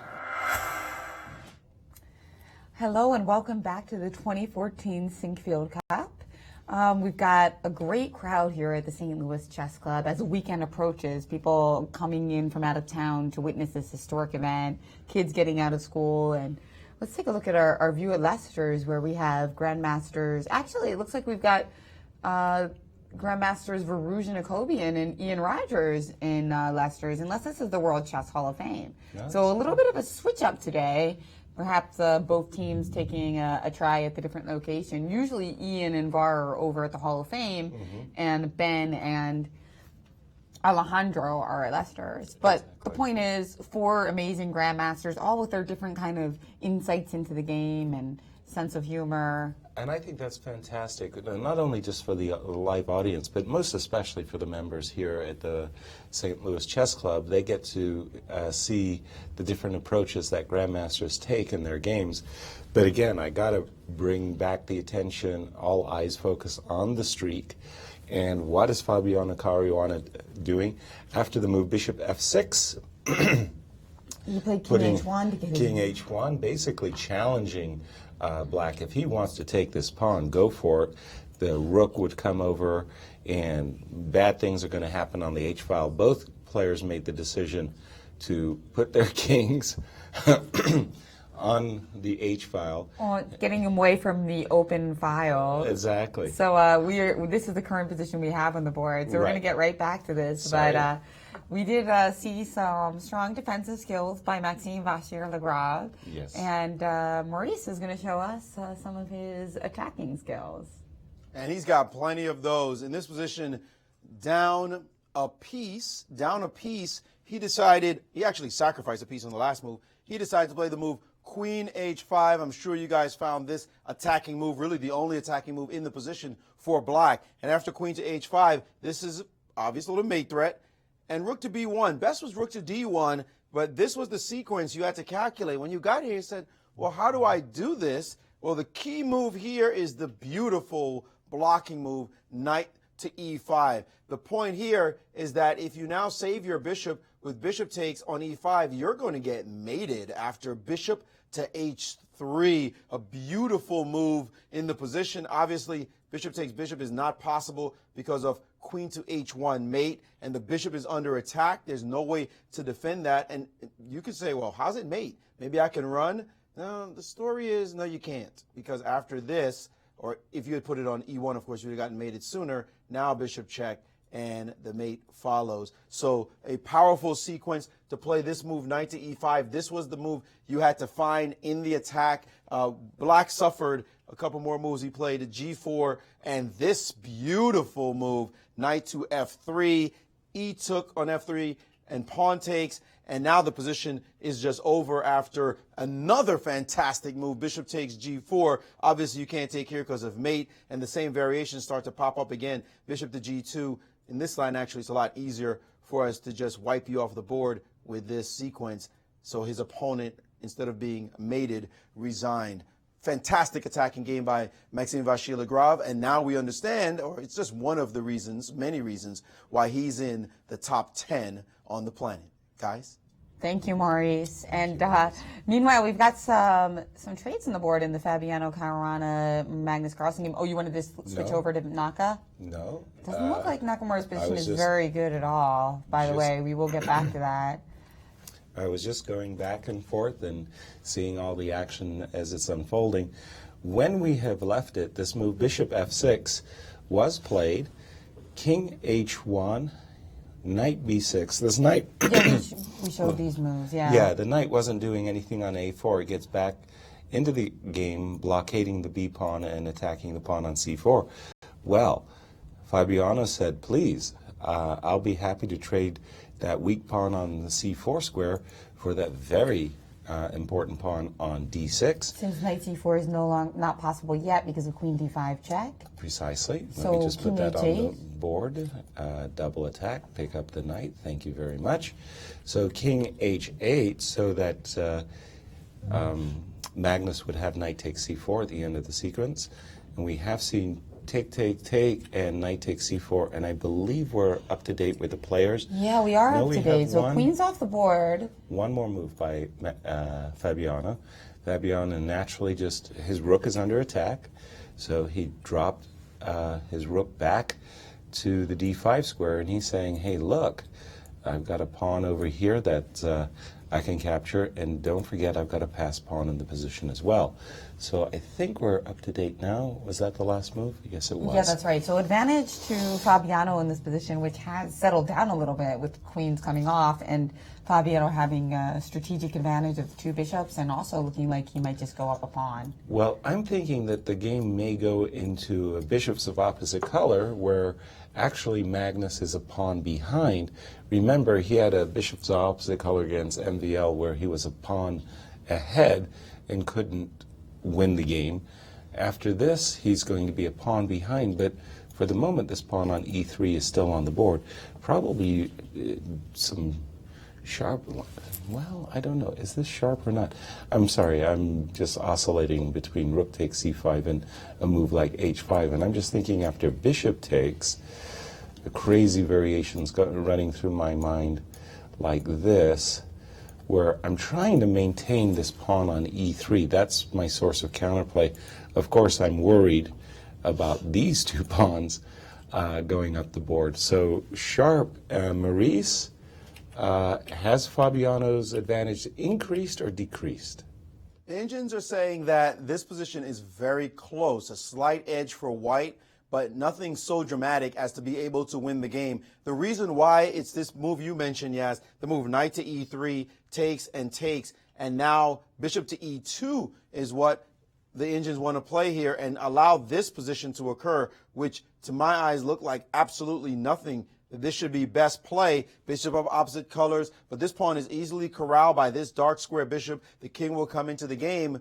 That just looks like a draw. Now, we should note, a draw wins the tournament outright for Caruana. So this would be the deciding game in the tournament. With 2 rounds to go, he would be uncatchable, and he would have also have won the individual matchup with Magnus Carlsen, the world champion. So he may not remain perfect at 8 out of 8, but at least we could calculate his performance rating if he gets a draw. I mean, obviously, you can't calculate a perfect performance because you could be any rating and get 8-0. You could be 5,000 and get 8-0. So there's no way to estimate what his performance is. But with a draw, at least, that would help the mathematicians to put in perspective how he has performed relative to everyone else of the best tournaments ever in the history of chess. And it looks like he is very confident right now that, and 93 has been played, he's very confident that this will be his tournament as he captures on e3.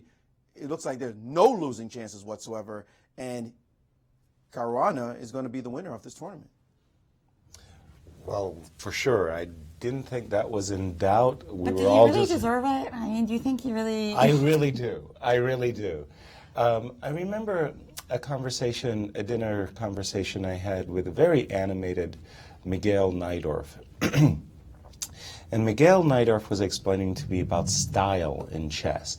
He said, yes, sir, I understand style. I see a game where a player sacrificed 2 pieces, made a quiet move, and I go, and wins the game. I know this is a game of Michael Tal. I see a game where the player doesn't seem to be doing that much. He's just weaving his pieces back and forth, and suddenly the opponent has no moves.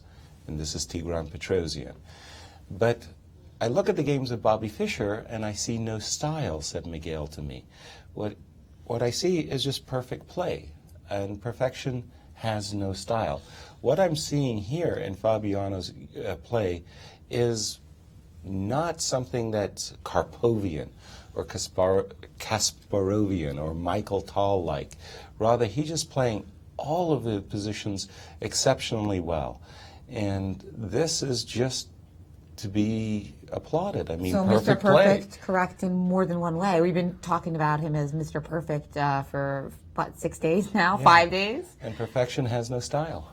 But we were, of course, referring to his not his score, style, but to his score. His result. You're pointing out that that's apropos in another way. Yes. Meanwhile, the Naka Mora? Doesn't Yes, Will. seem to be like Well, when we left doing it, too well here. Levone was very critical of White's position, and he felt that when we had left it in a position just around, I think it was around these parts, that Levone said, big trouble for Hikaru, and Hikaru, in fact, went for knight f6, sacrificing a pawn, hoping that he will be able to draw a pawn behind with rook and knight versus rook and bishop. This combination, by the way, oh, wait a minute, I also have, pardon me, I also could just simply consider rook takes g5. No, this must be winning. I'm sorry. I mean, we have the two bishops and we're going up a pawn. Exactly. The knight goes to d5, the ideal square, but big deal. And your rook on b2 is not yet active either. So. Absolutely. So either bishop b7, bishop d6, very, very nice position for Vessel and Topolov just to keep squeeze. the two bishops, and I think that. Yeah. I mean, sure, our extra pawn is the pawn on c7. Which, by the so way, is going to be useful one day if you want to kick a knight out of the way, right? So we have some work to do, but still looking like Topolov in good shape in this game. Definitely Maurice? cruising. A huge edge, a winning edge for Topolov. I'd like to get back to that Grandmaster exchange I talked about, the move bishop takes knight, to me the most important exchange in all of chess. And if we go all the way back to move 5, after knight to d6 in the Berlin, it happened at this moment. Bishop takes knight. And you'd say, okay, so, simple trade, part of the opening. Yes. And after this trade here, these minor pieces will stay on the board. Only a trade of rooks, actually, will happen as we jump way ahead down to this position here. We still see the 3 minor pieces against the 3 minor pieces, a pair of rooks and queens off the board. And what is this game all about? That piece. That bishop takes knight trade that allowed double pawns, that forced double pawns, led nowhere for White because he didn't play quite accurately enough. And in this position, he played the move rook to h1 and a lineup of pieces on this diagonal, bishop to b7, proving the strength of this piece, forcing, guess what? Rook to go back to e1, and now rook to e8. Now the pincer effect on this knight is happening. He dropped his knight back, and now this one surged forward. Bishop to b2, knight into d3, and give this move rook g8. Thanks for your bishop. And now back again this bishop. You cannot compete against this pawn under ferocious attack. And he had to play this sacrifice and go down a pawn, and now rook takes g5. So we see the importance of this trade. When you make it, you cannot do it casually. Bishop takes knight, you better be proving something with the white pieces, because if you don't prove it early, slowly but surely after your trade, maybe it takes you 10 moves, 15 moves, 20 moves, that bishop that you gave up, well, its counterpart will come back to haunt you, and it has haunted Nakamura in what has been a nightmare tournament for him. He's going down yet again. This will be one he wants to forget. Guys? Tough on Nakamura's fans. He just never got his mojo going.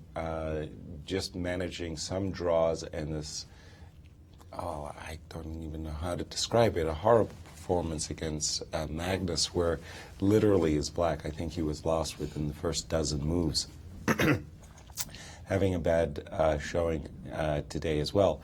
The game between Fabiano and Magnus has gone as Maurice thought it would go. Bishop e2. I didn't think highly of that move, but that was the move that been played, and Magnus said, give me that pawn, one less dangerous pawn on the board to deal with. And White better snap something off. Yeah, right. And in the meanwhile, of course, if we could get our chance to further advance our pawn, moves like rook e2 comes to mind. But Fabiano played something else. Just a second. What did he do after bishop takes No, he h4? hasn't moved yet. Oh, I'm sorry. So I'm seeing Fabiano and move here. I'm seeing a ghost over there on the other side. So the line I think Maurice showed was rook takes e5, rook takes f1 check, bishop takes f1. I believe it was rook f8 and rook f5. And after all of these trades, Maurice was explaining that the only really dangerous pawn in the position was this b pawn, which we can deal with.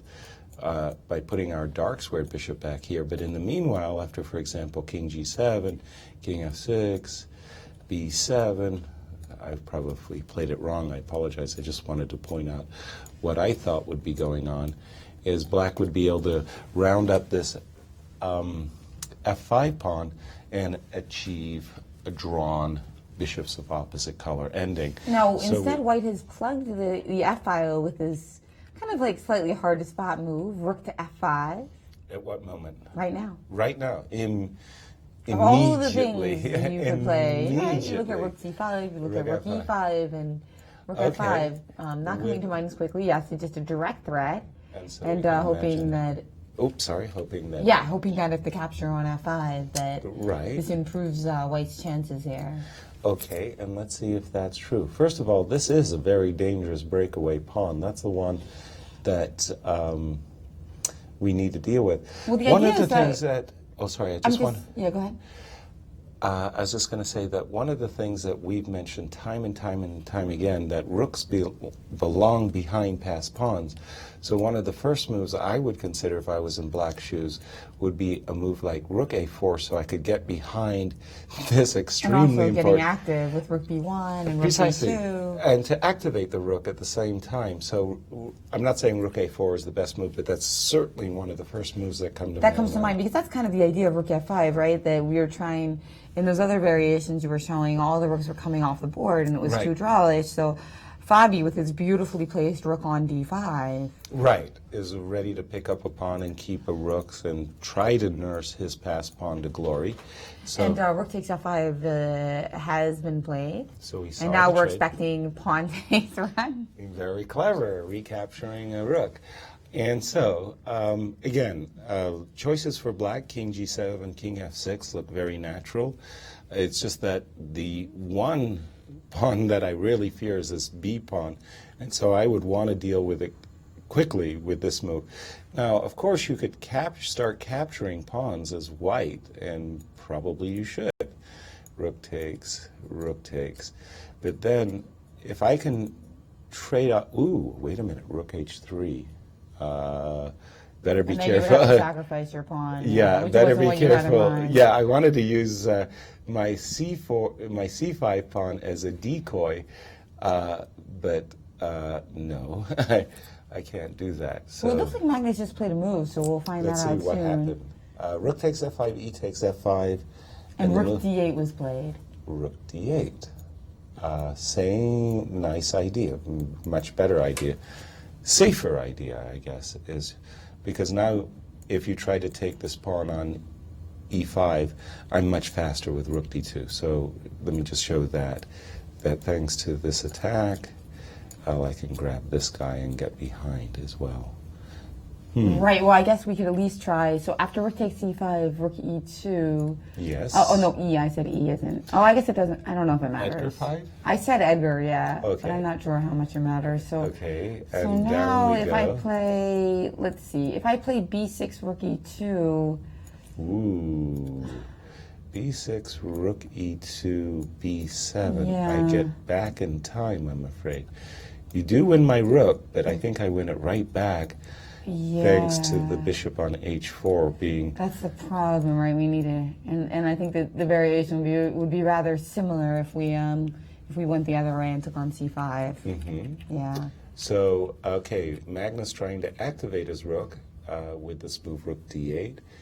And if we do see a trade of rooks, I think we're getting that same bishop ending that we looked at a moment ago where black can draw comfortably. And rook takes d8 has been played. Bishop takes d8, and we do have this this shot of the two players, these two titans, on the camera. And I'm trying to see if we can get a read from Fabiano here, whether he's capitulating here to a draw or if he's thinking about how to fight for a win. What's your pick? I'm thinking that both players are now recognizing the inevitability of a draw as they reach some kind of a mutual fortress. You get the light squares, I get the dark squares.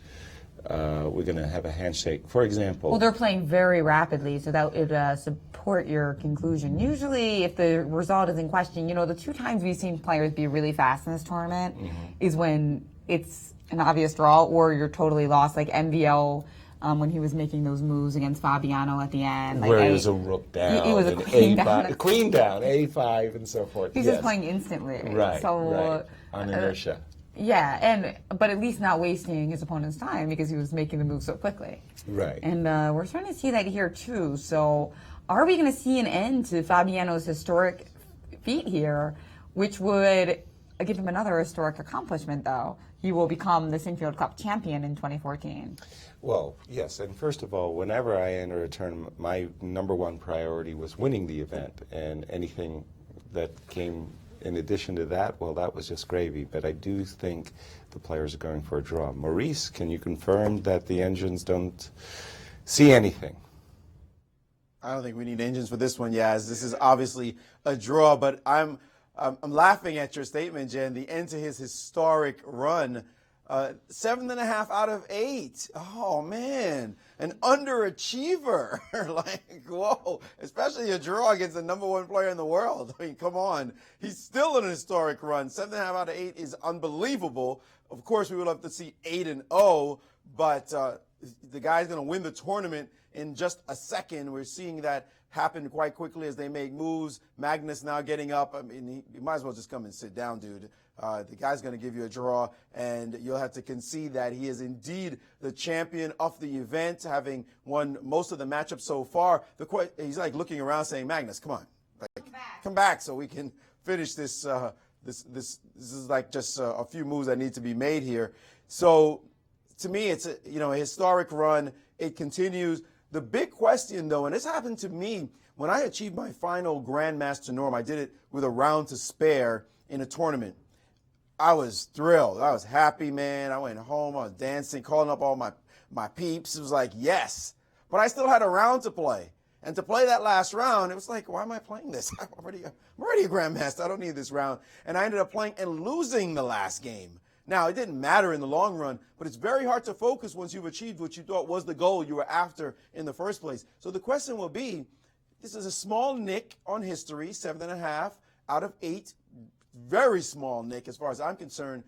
But boy, if he loses tomorrow or the last day, it'll be a huge nick. I mean, it won't be a nick anymore. It'll be a cut because he would have played so well. Will he relax in the next 2 games and allow opponents who may want a piece of him to come back? He still has to play, I believe Nakamura is still in his sights, and who's the last player he has to play? Aronian. 2 players who have not been playing really well, who might be willing to just concede a couple of draws and have him just win out the tournament and go 8 out of 10. So we'll see how that goes. But right now, history in the making still. This is a tremendous performance, 7 in a row.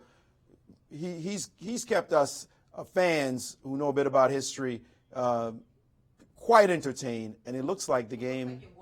Well, indeed. Fabiano, you had the right read there, Maurice Ashley. Fabiano was waiting for Magnus to come back to the board, and we have our Sinquefield Cup champion, Fabiano Caruana, whose performance rating we can finally calculate, and it's upwards of 3,100. We'll get the confirmation on that shortly, but just a fabulous result here by Fabiano, and I don't think he had any question really that he was going to win the tournament. I think he thought it was probably extremely unlikely he wouldn't. So even today, it was all about like preserving this great result and continuing to increase his rating. And at the end of the streak, and yes, his rating, we don't even have the live update, but only 3,100, is that right? Only 31? Only? 7.5? Let's find that out. We really got to get that 7.5 out of 8 and 1.5 out of 2 in his individual matchups against the world champion, Magnus Carlsen. So, which I'm sure if you had said to him just on that alone before you came into the tournament, would you be satisfied with that? He said, yes! Defeating the world champion in the individual matchup, that is huge. And could have been even more exciting today. I mean, Magnus defending well. He's shown his defensive mettle many times in this tournament. And he could have gotten crushed if he made a misstep. Absolutely. When at just the crucial moment, he recognized that he was in very big danger of just getting wiped off the board. So he came up with some very sharp, aggressive moves. E5, bishop c6, f5, opening up his king. And he rode a very dangerous tiger. To finally stop the Caruana train, right? Exactly. Yeah, he was the man to do it. He was the only man to do it. That's right. And Fabiano Caruana actually playing white again tomorrow against Hikaru Nakamura, so he gets his 2 whites in a row later in the tournament. And then in the final round, playing Levon Aronian with black. So there will be plenty of interesting chess left to play. Without question. Especially now he's close to the tournament. Why not have some fun? And a lot of these players are even said in their pregame interviews that they were more interested in having exciting games than the results themselves. Like MVL, he said that, and one of the other players mentioned that as well. Now, of course, I think Topalov in one of his interviews with Maurice. Well, Topalov most especially is a player who plays the game, just each and every game, and he looks at it individually, and he's always doing his best to play for win. He's a player of Vesselin who the results really don't matter so much to him as that he's satisfied that he's played well, that creative play and so forth. And I think Levon really falls into that category of player as well. I was certainly disappointed today. Whereas I'm very, very results oriented. I like, even if I played a really great game and I'm satisfied that I played a great game, like Levon did, but I didn't get that result, it feels like bad play, or somehow I just don't feel quite the same. And we call it being results oriented an insult in poker, but I think it's okay in chess. Yeah. Well, I don't know. I think a lot of poker players would rather take the $1 million and play well than the runner-up prize. Okay, you got very, very lucky in poker, but in any case, it's been a fabulous performance, and for me to be a part of it and to be working with you, Jen, and the whole crew and Maurice, it's just been a pleasure to it's been really special on these games, because they have been, because it's so nice to see such an exciting tournament with such great chess. And you have Fabiano, our Sinquefield Cup champion, getting set up for the interview. Right. If you've got any last-minute questions for him, use our hashtag SinkCup. Just a fantastic performance. And now, we've been saying for several rounds, is it possible to stop him? And the other players are winking at us and saying probably not. But now we know for sure.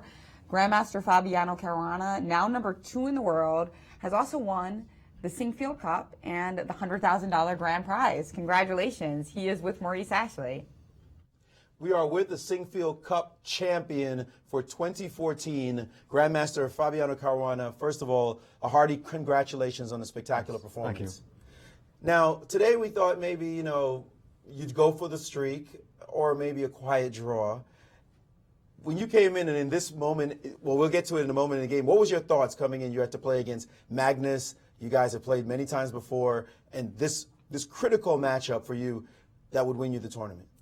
Well, above all, I didn't want to lose. That was clear, but okay, I still thought that I should try to play for a win if I get chances. And from the opening, he gave me, I think, a very, very good position. I had pretty good winning chances. I think I'd probably made many mistakes to lose the advantage. No, actually, not from what we saw, not on this end. It seemed pretty solid chess. That is, you played well enough. The game was nothing near solid, and you played these moves. Let's go over the game a little bit more than we normally do, because it was a very historic game. In this position, instead of playing knight to d5, you played knight b5. What did you think about this move, knight to d5? Yeah, it was my first intention, knight d5 and e d5, and next I'll try to play c5. I think I have a very good position, but then I became attracted to the idea to play knight b5, knight a3. I didn't see any way for him to play at all, and I thought it would be even more unpleasant for him. I see. So here you played knight to b5, and he decided not to give you that move. He played a3 and allowed you this position, and then you could have just castled and played normally, but you decided it was time to go whole hog and play for this attack. It looks very dangerous for him. His knight on b6 is stranded, and king has no defenders, so I decided just to go for it. And he played h5, and we get to have a lot of fun with this move, g4, and then after hg4, fg4. Did you suspect that e5 was definitely his only move? I didn't see any anything for him, actually. I thought e5 is bad, but I didn't see any other moves. Okay, e5 is definitely not a move you want to play, but it's necessary to get the knight away from the center and to try to gain some space on the king side, try to stop the attack, because it's just going forward with h5, c5 at some point if I open the diagonal. So yeah, maybe he played the only way. Yeah, well, the computers are saying that it was the only way. Bishop to c6. Here you had a big decision to make: bishop f3 or bishop to d3. Yeah. Why did you choose bishop to f3 finally? Well, I didn't see any real advantage to having the bishop on d3, because I thought I can't achieve c5 and get the bishop to c4 anyway.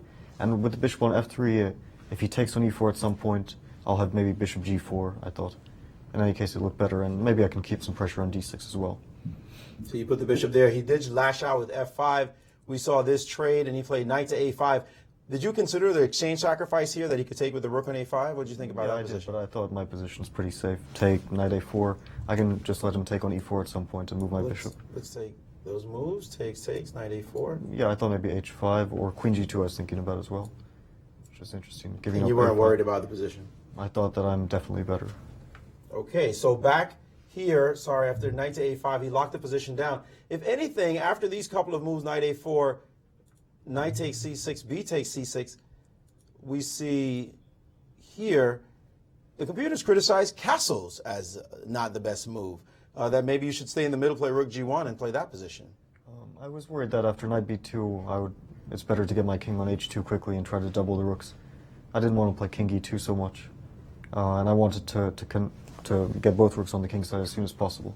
Yeah, but maybe castle was a mistake. Well, of all the moves, it turns out this one might have pulled your advantage back. He did play pretty interesting chess with c5. Did you see this move coming? No, I didn't expect it at all.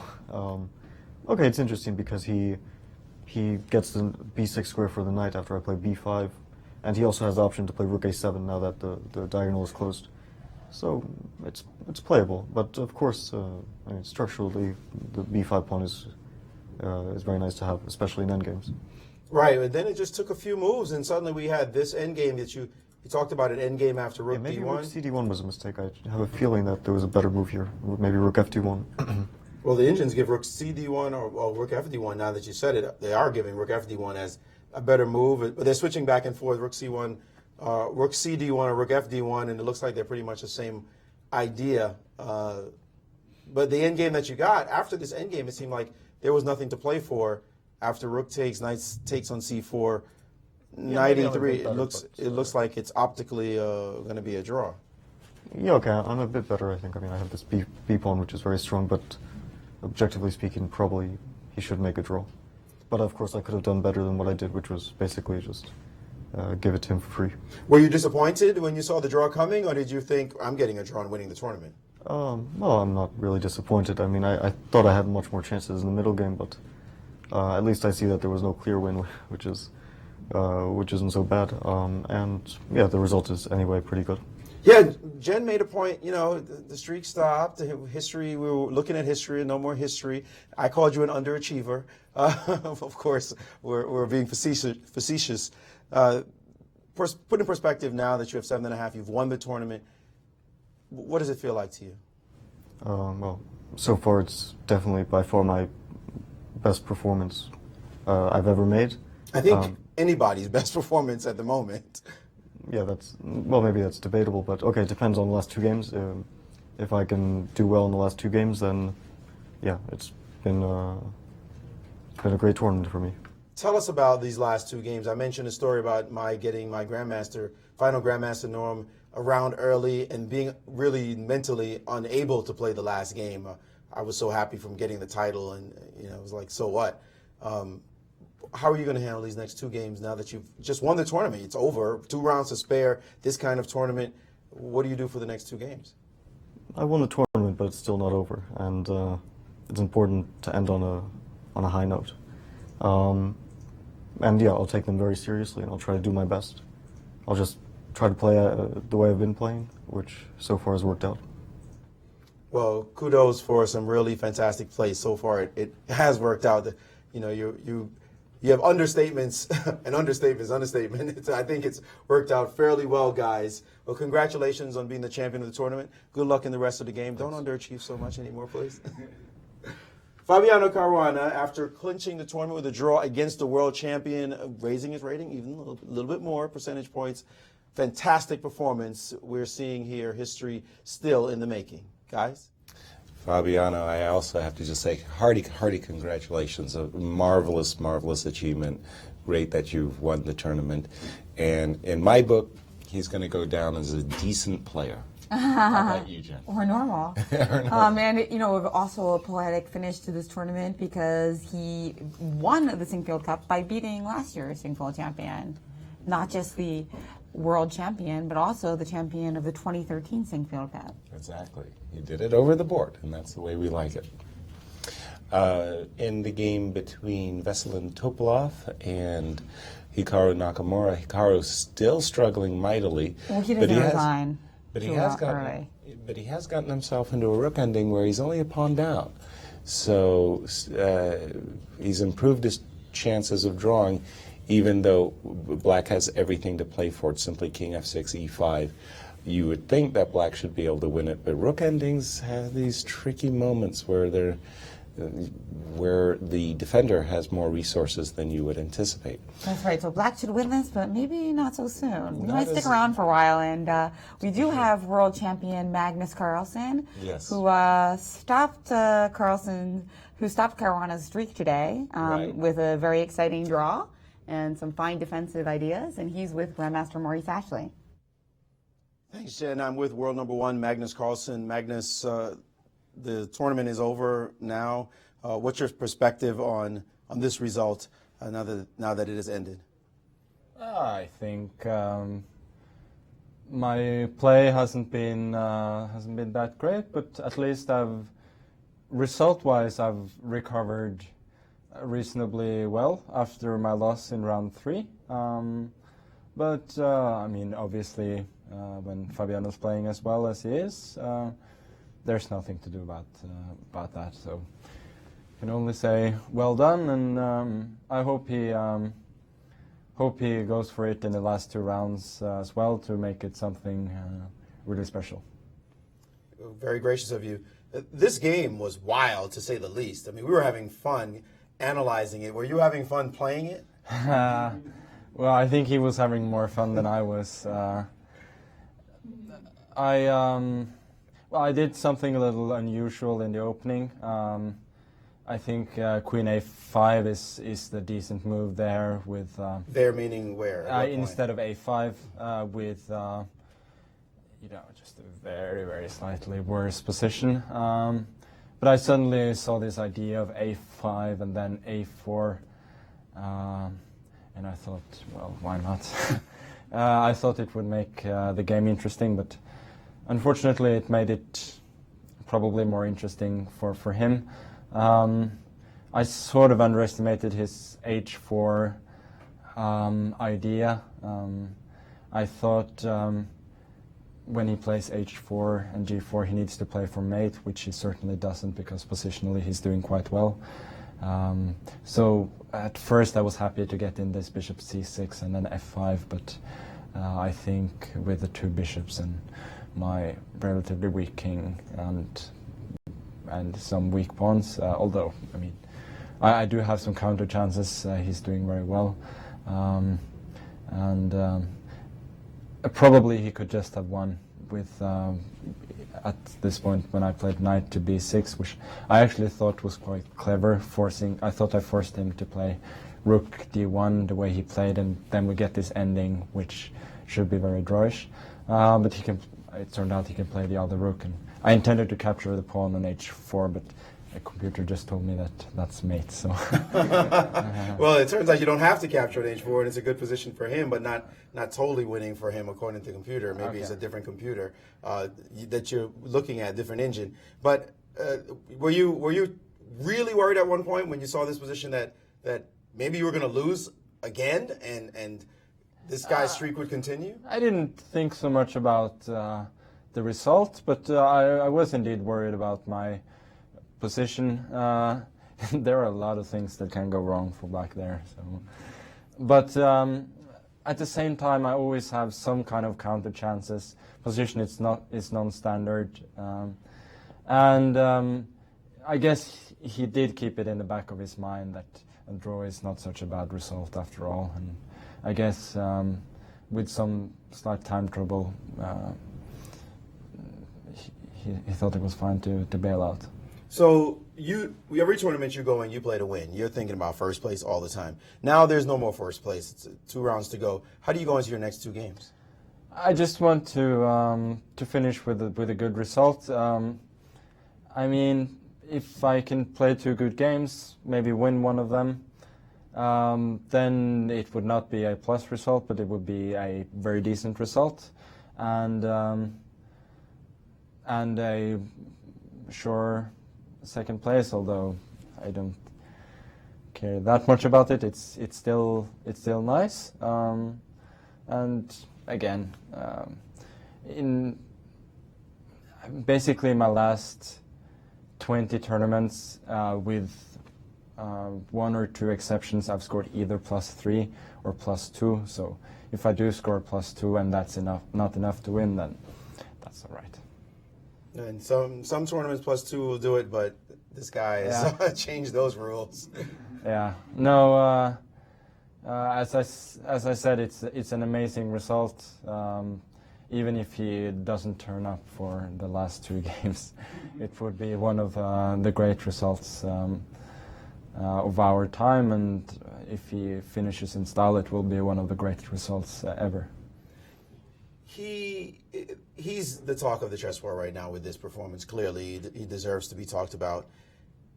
What about a match between you two? That's the next question people have. Is it possible for something like that to happen? If someone were to suggest it, would you be willing to have such a match? I don't know, but let him play a couple of more tournaments like this, and then we'll talk. So, I mean, what he's done here is absolutely incredible, but I don't think we should completely forget about what's happened the last 4 years or so either. So, but naturally, with this result, he's the clear number 2 in ratings, and obviously, with such a result, he deserves to be there. Yeah, you seem to have had decent results in the last 4 years, if memory serves me. So thanks so much for joining us. Best of luck in the rest of your games. Thank you. World champion Magnus Carlsen, having a good perspective on the tournament so far, and we'll see how he does. Guys?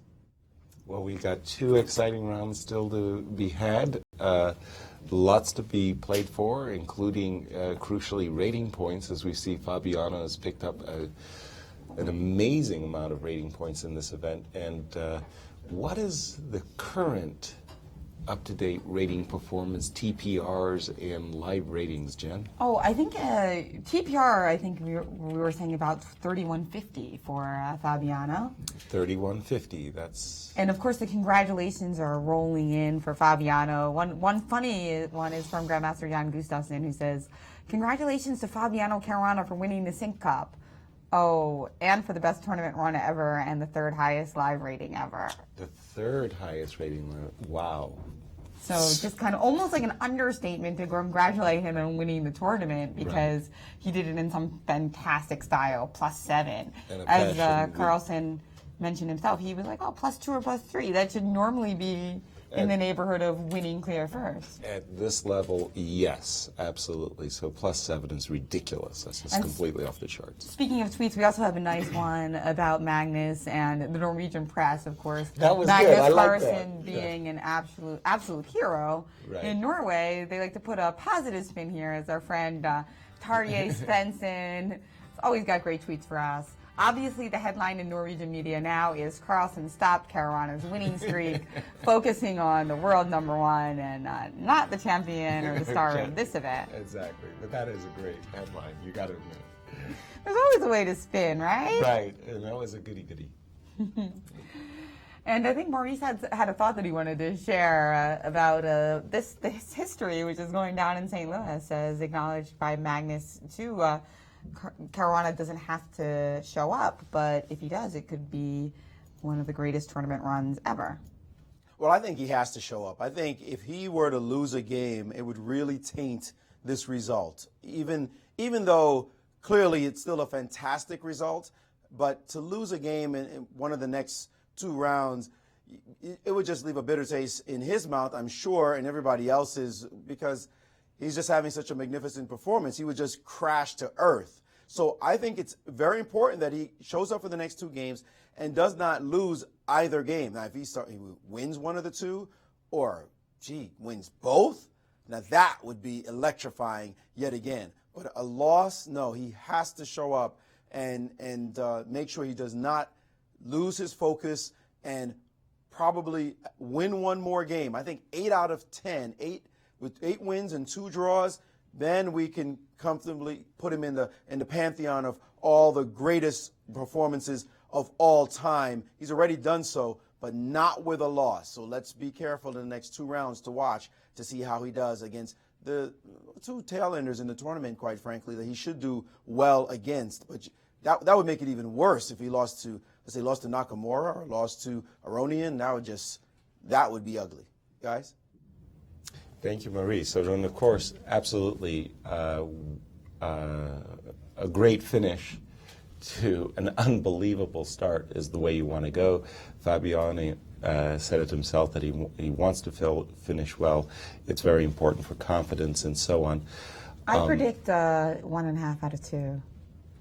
I think. Wow. Which would be a 9 out of 10 result. And that would be at least one of the very best TPRs ever. And at this level, it's something I would have never imagined, not even from Magnus or anyone. That's right, a clean round number. I'm thinking 9 out of 10. What do you think? I'm shying towards 2 draws, but the problem is I'm looking at the game between Nakamura is Hikaru's been in such bad form here. Hikaru may crash once again. I'm not saying that he's going to give Fabi the win, but it's quite possible that 1.5. And again, when your opponents are playing poorly, or the results are poor, as in the case of Hikaru as well as Levon, well, you got to take advantage. And in this case, I'm just looking at the position they have on the board now, by the way, and I do believe that Vesselin is going to win the game. I'm looking at the simple rook check. The pawn on d6 is hanging.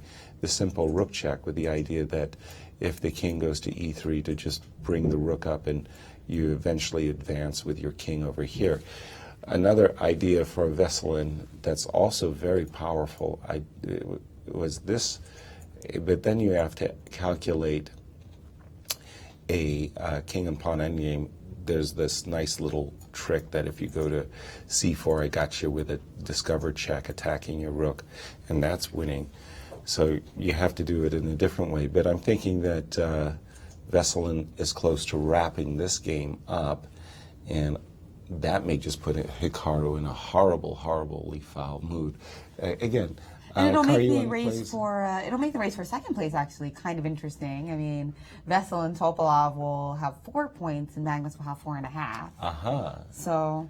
And big prize money for the second and third. Right. So that'll be a little bit. I mean, it's second place. I think I'm more intrigued just in some of these individual battles in the chess, but of course, worth mentioning, $75,000. So. Oh, absolutely, very meaningful. They are all chess professionals, obviously, and big prize funds like the Sinquefield Cup bring out the best in the players. Why have we seen such thrilling battles, though? That's the question. Because if we could put this in a can, Jen, I'm telling you, we'd make a fortune. Every chess player in the world. Everybody would be a chess player or a chess Like, if you look at the players, the most combative, I mean, sure, it's 6 of the top 10, but you can also say that it could be the 6 most combative out of the top 10. Absolutely, with some of the most combative. I mean, I toss in a Morozevich in there as somebody that just is so wild, you don't know what connects. He could go 9 out of 10. But not in the top 10 anymore, is he? Not in the top 10. So it wouldn't have been the strongest tournament ever if we had him. It would have reduced the field, the ELO, pardon me. But boy, when you talk about competitive players, every single one of these fellows, we did really well in the selection. So it was a combination of luck and skill. How about we say that? Always. Maurice. Well, I'd like to make a point too that they're also very young. And these players, aside from Topalov, who has always been a fighter, the other players are 31 and under, Aronian being the oldest one, the rest of them in their 20s. So you're talking about players who are very young, who have been trying to establish a name for themselves, and also they have grown up in the era where draws have gotten a bad name.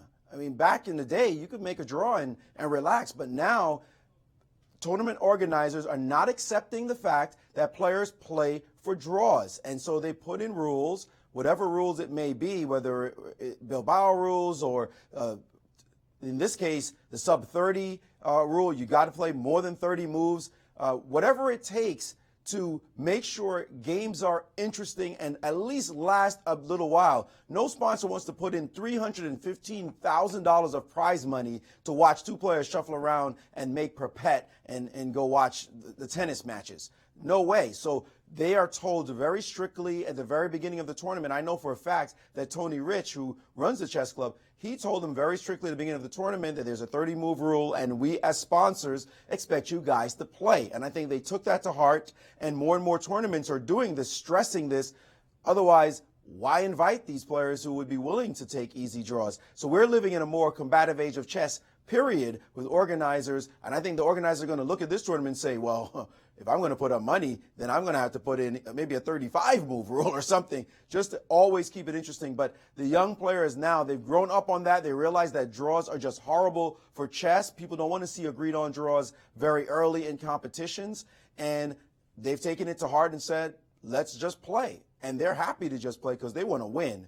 And that's making our job a lot easier and chess a lot more interesting in this generation. Guys? That's right, Maurice. It's almost become, it's a combination of that move towards these rules and the fact that for these very young players, like 22, 23, 23, 26, these are some of the ages of the players in this tournament, it's actually become instinct. Exactly. Because these rules have been around for several years now, and now they're just used to it. Exactly. I mean, it's almost no need for the rules anymore. Not that I'm suggesting we take them away, keep them, but the rules have created the precedent, if you will, and the atmosphere. And I think we really got spoiled by 2 players in particular, Garry Kasparov and Veselin Topalov, who were such combative players who have been so very successful in their chess careers.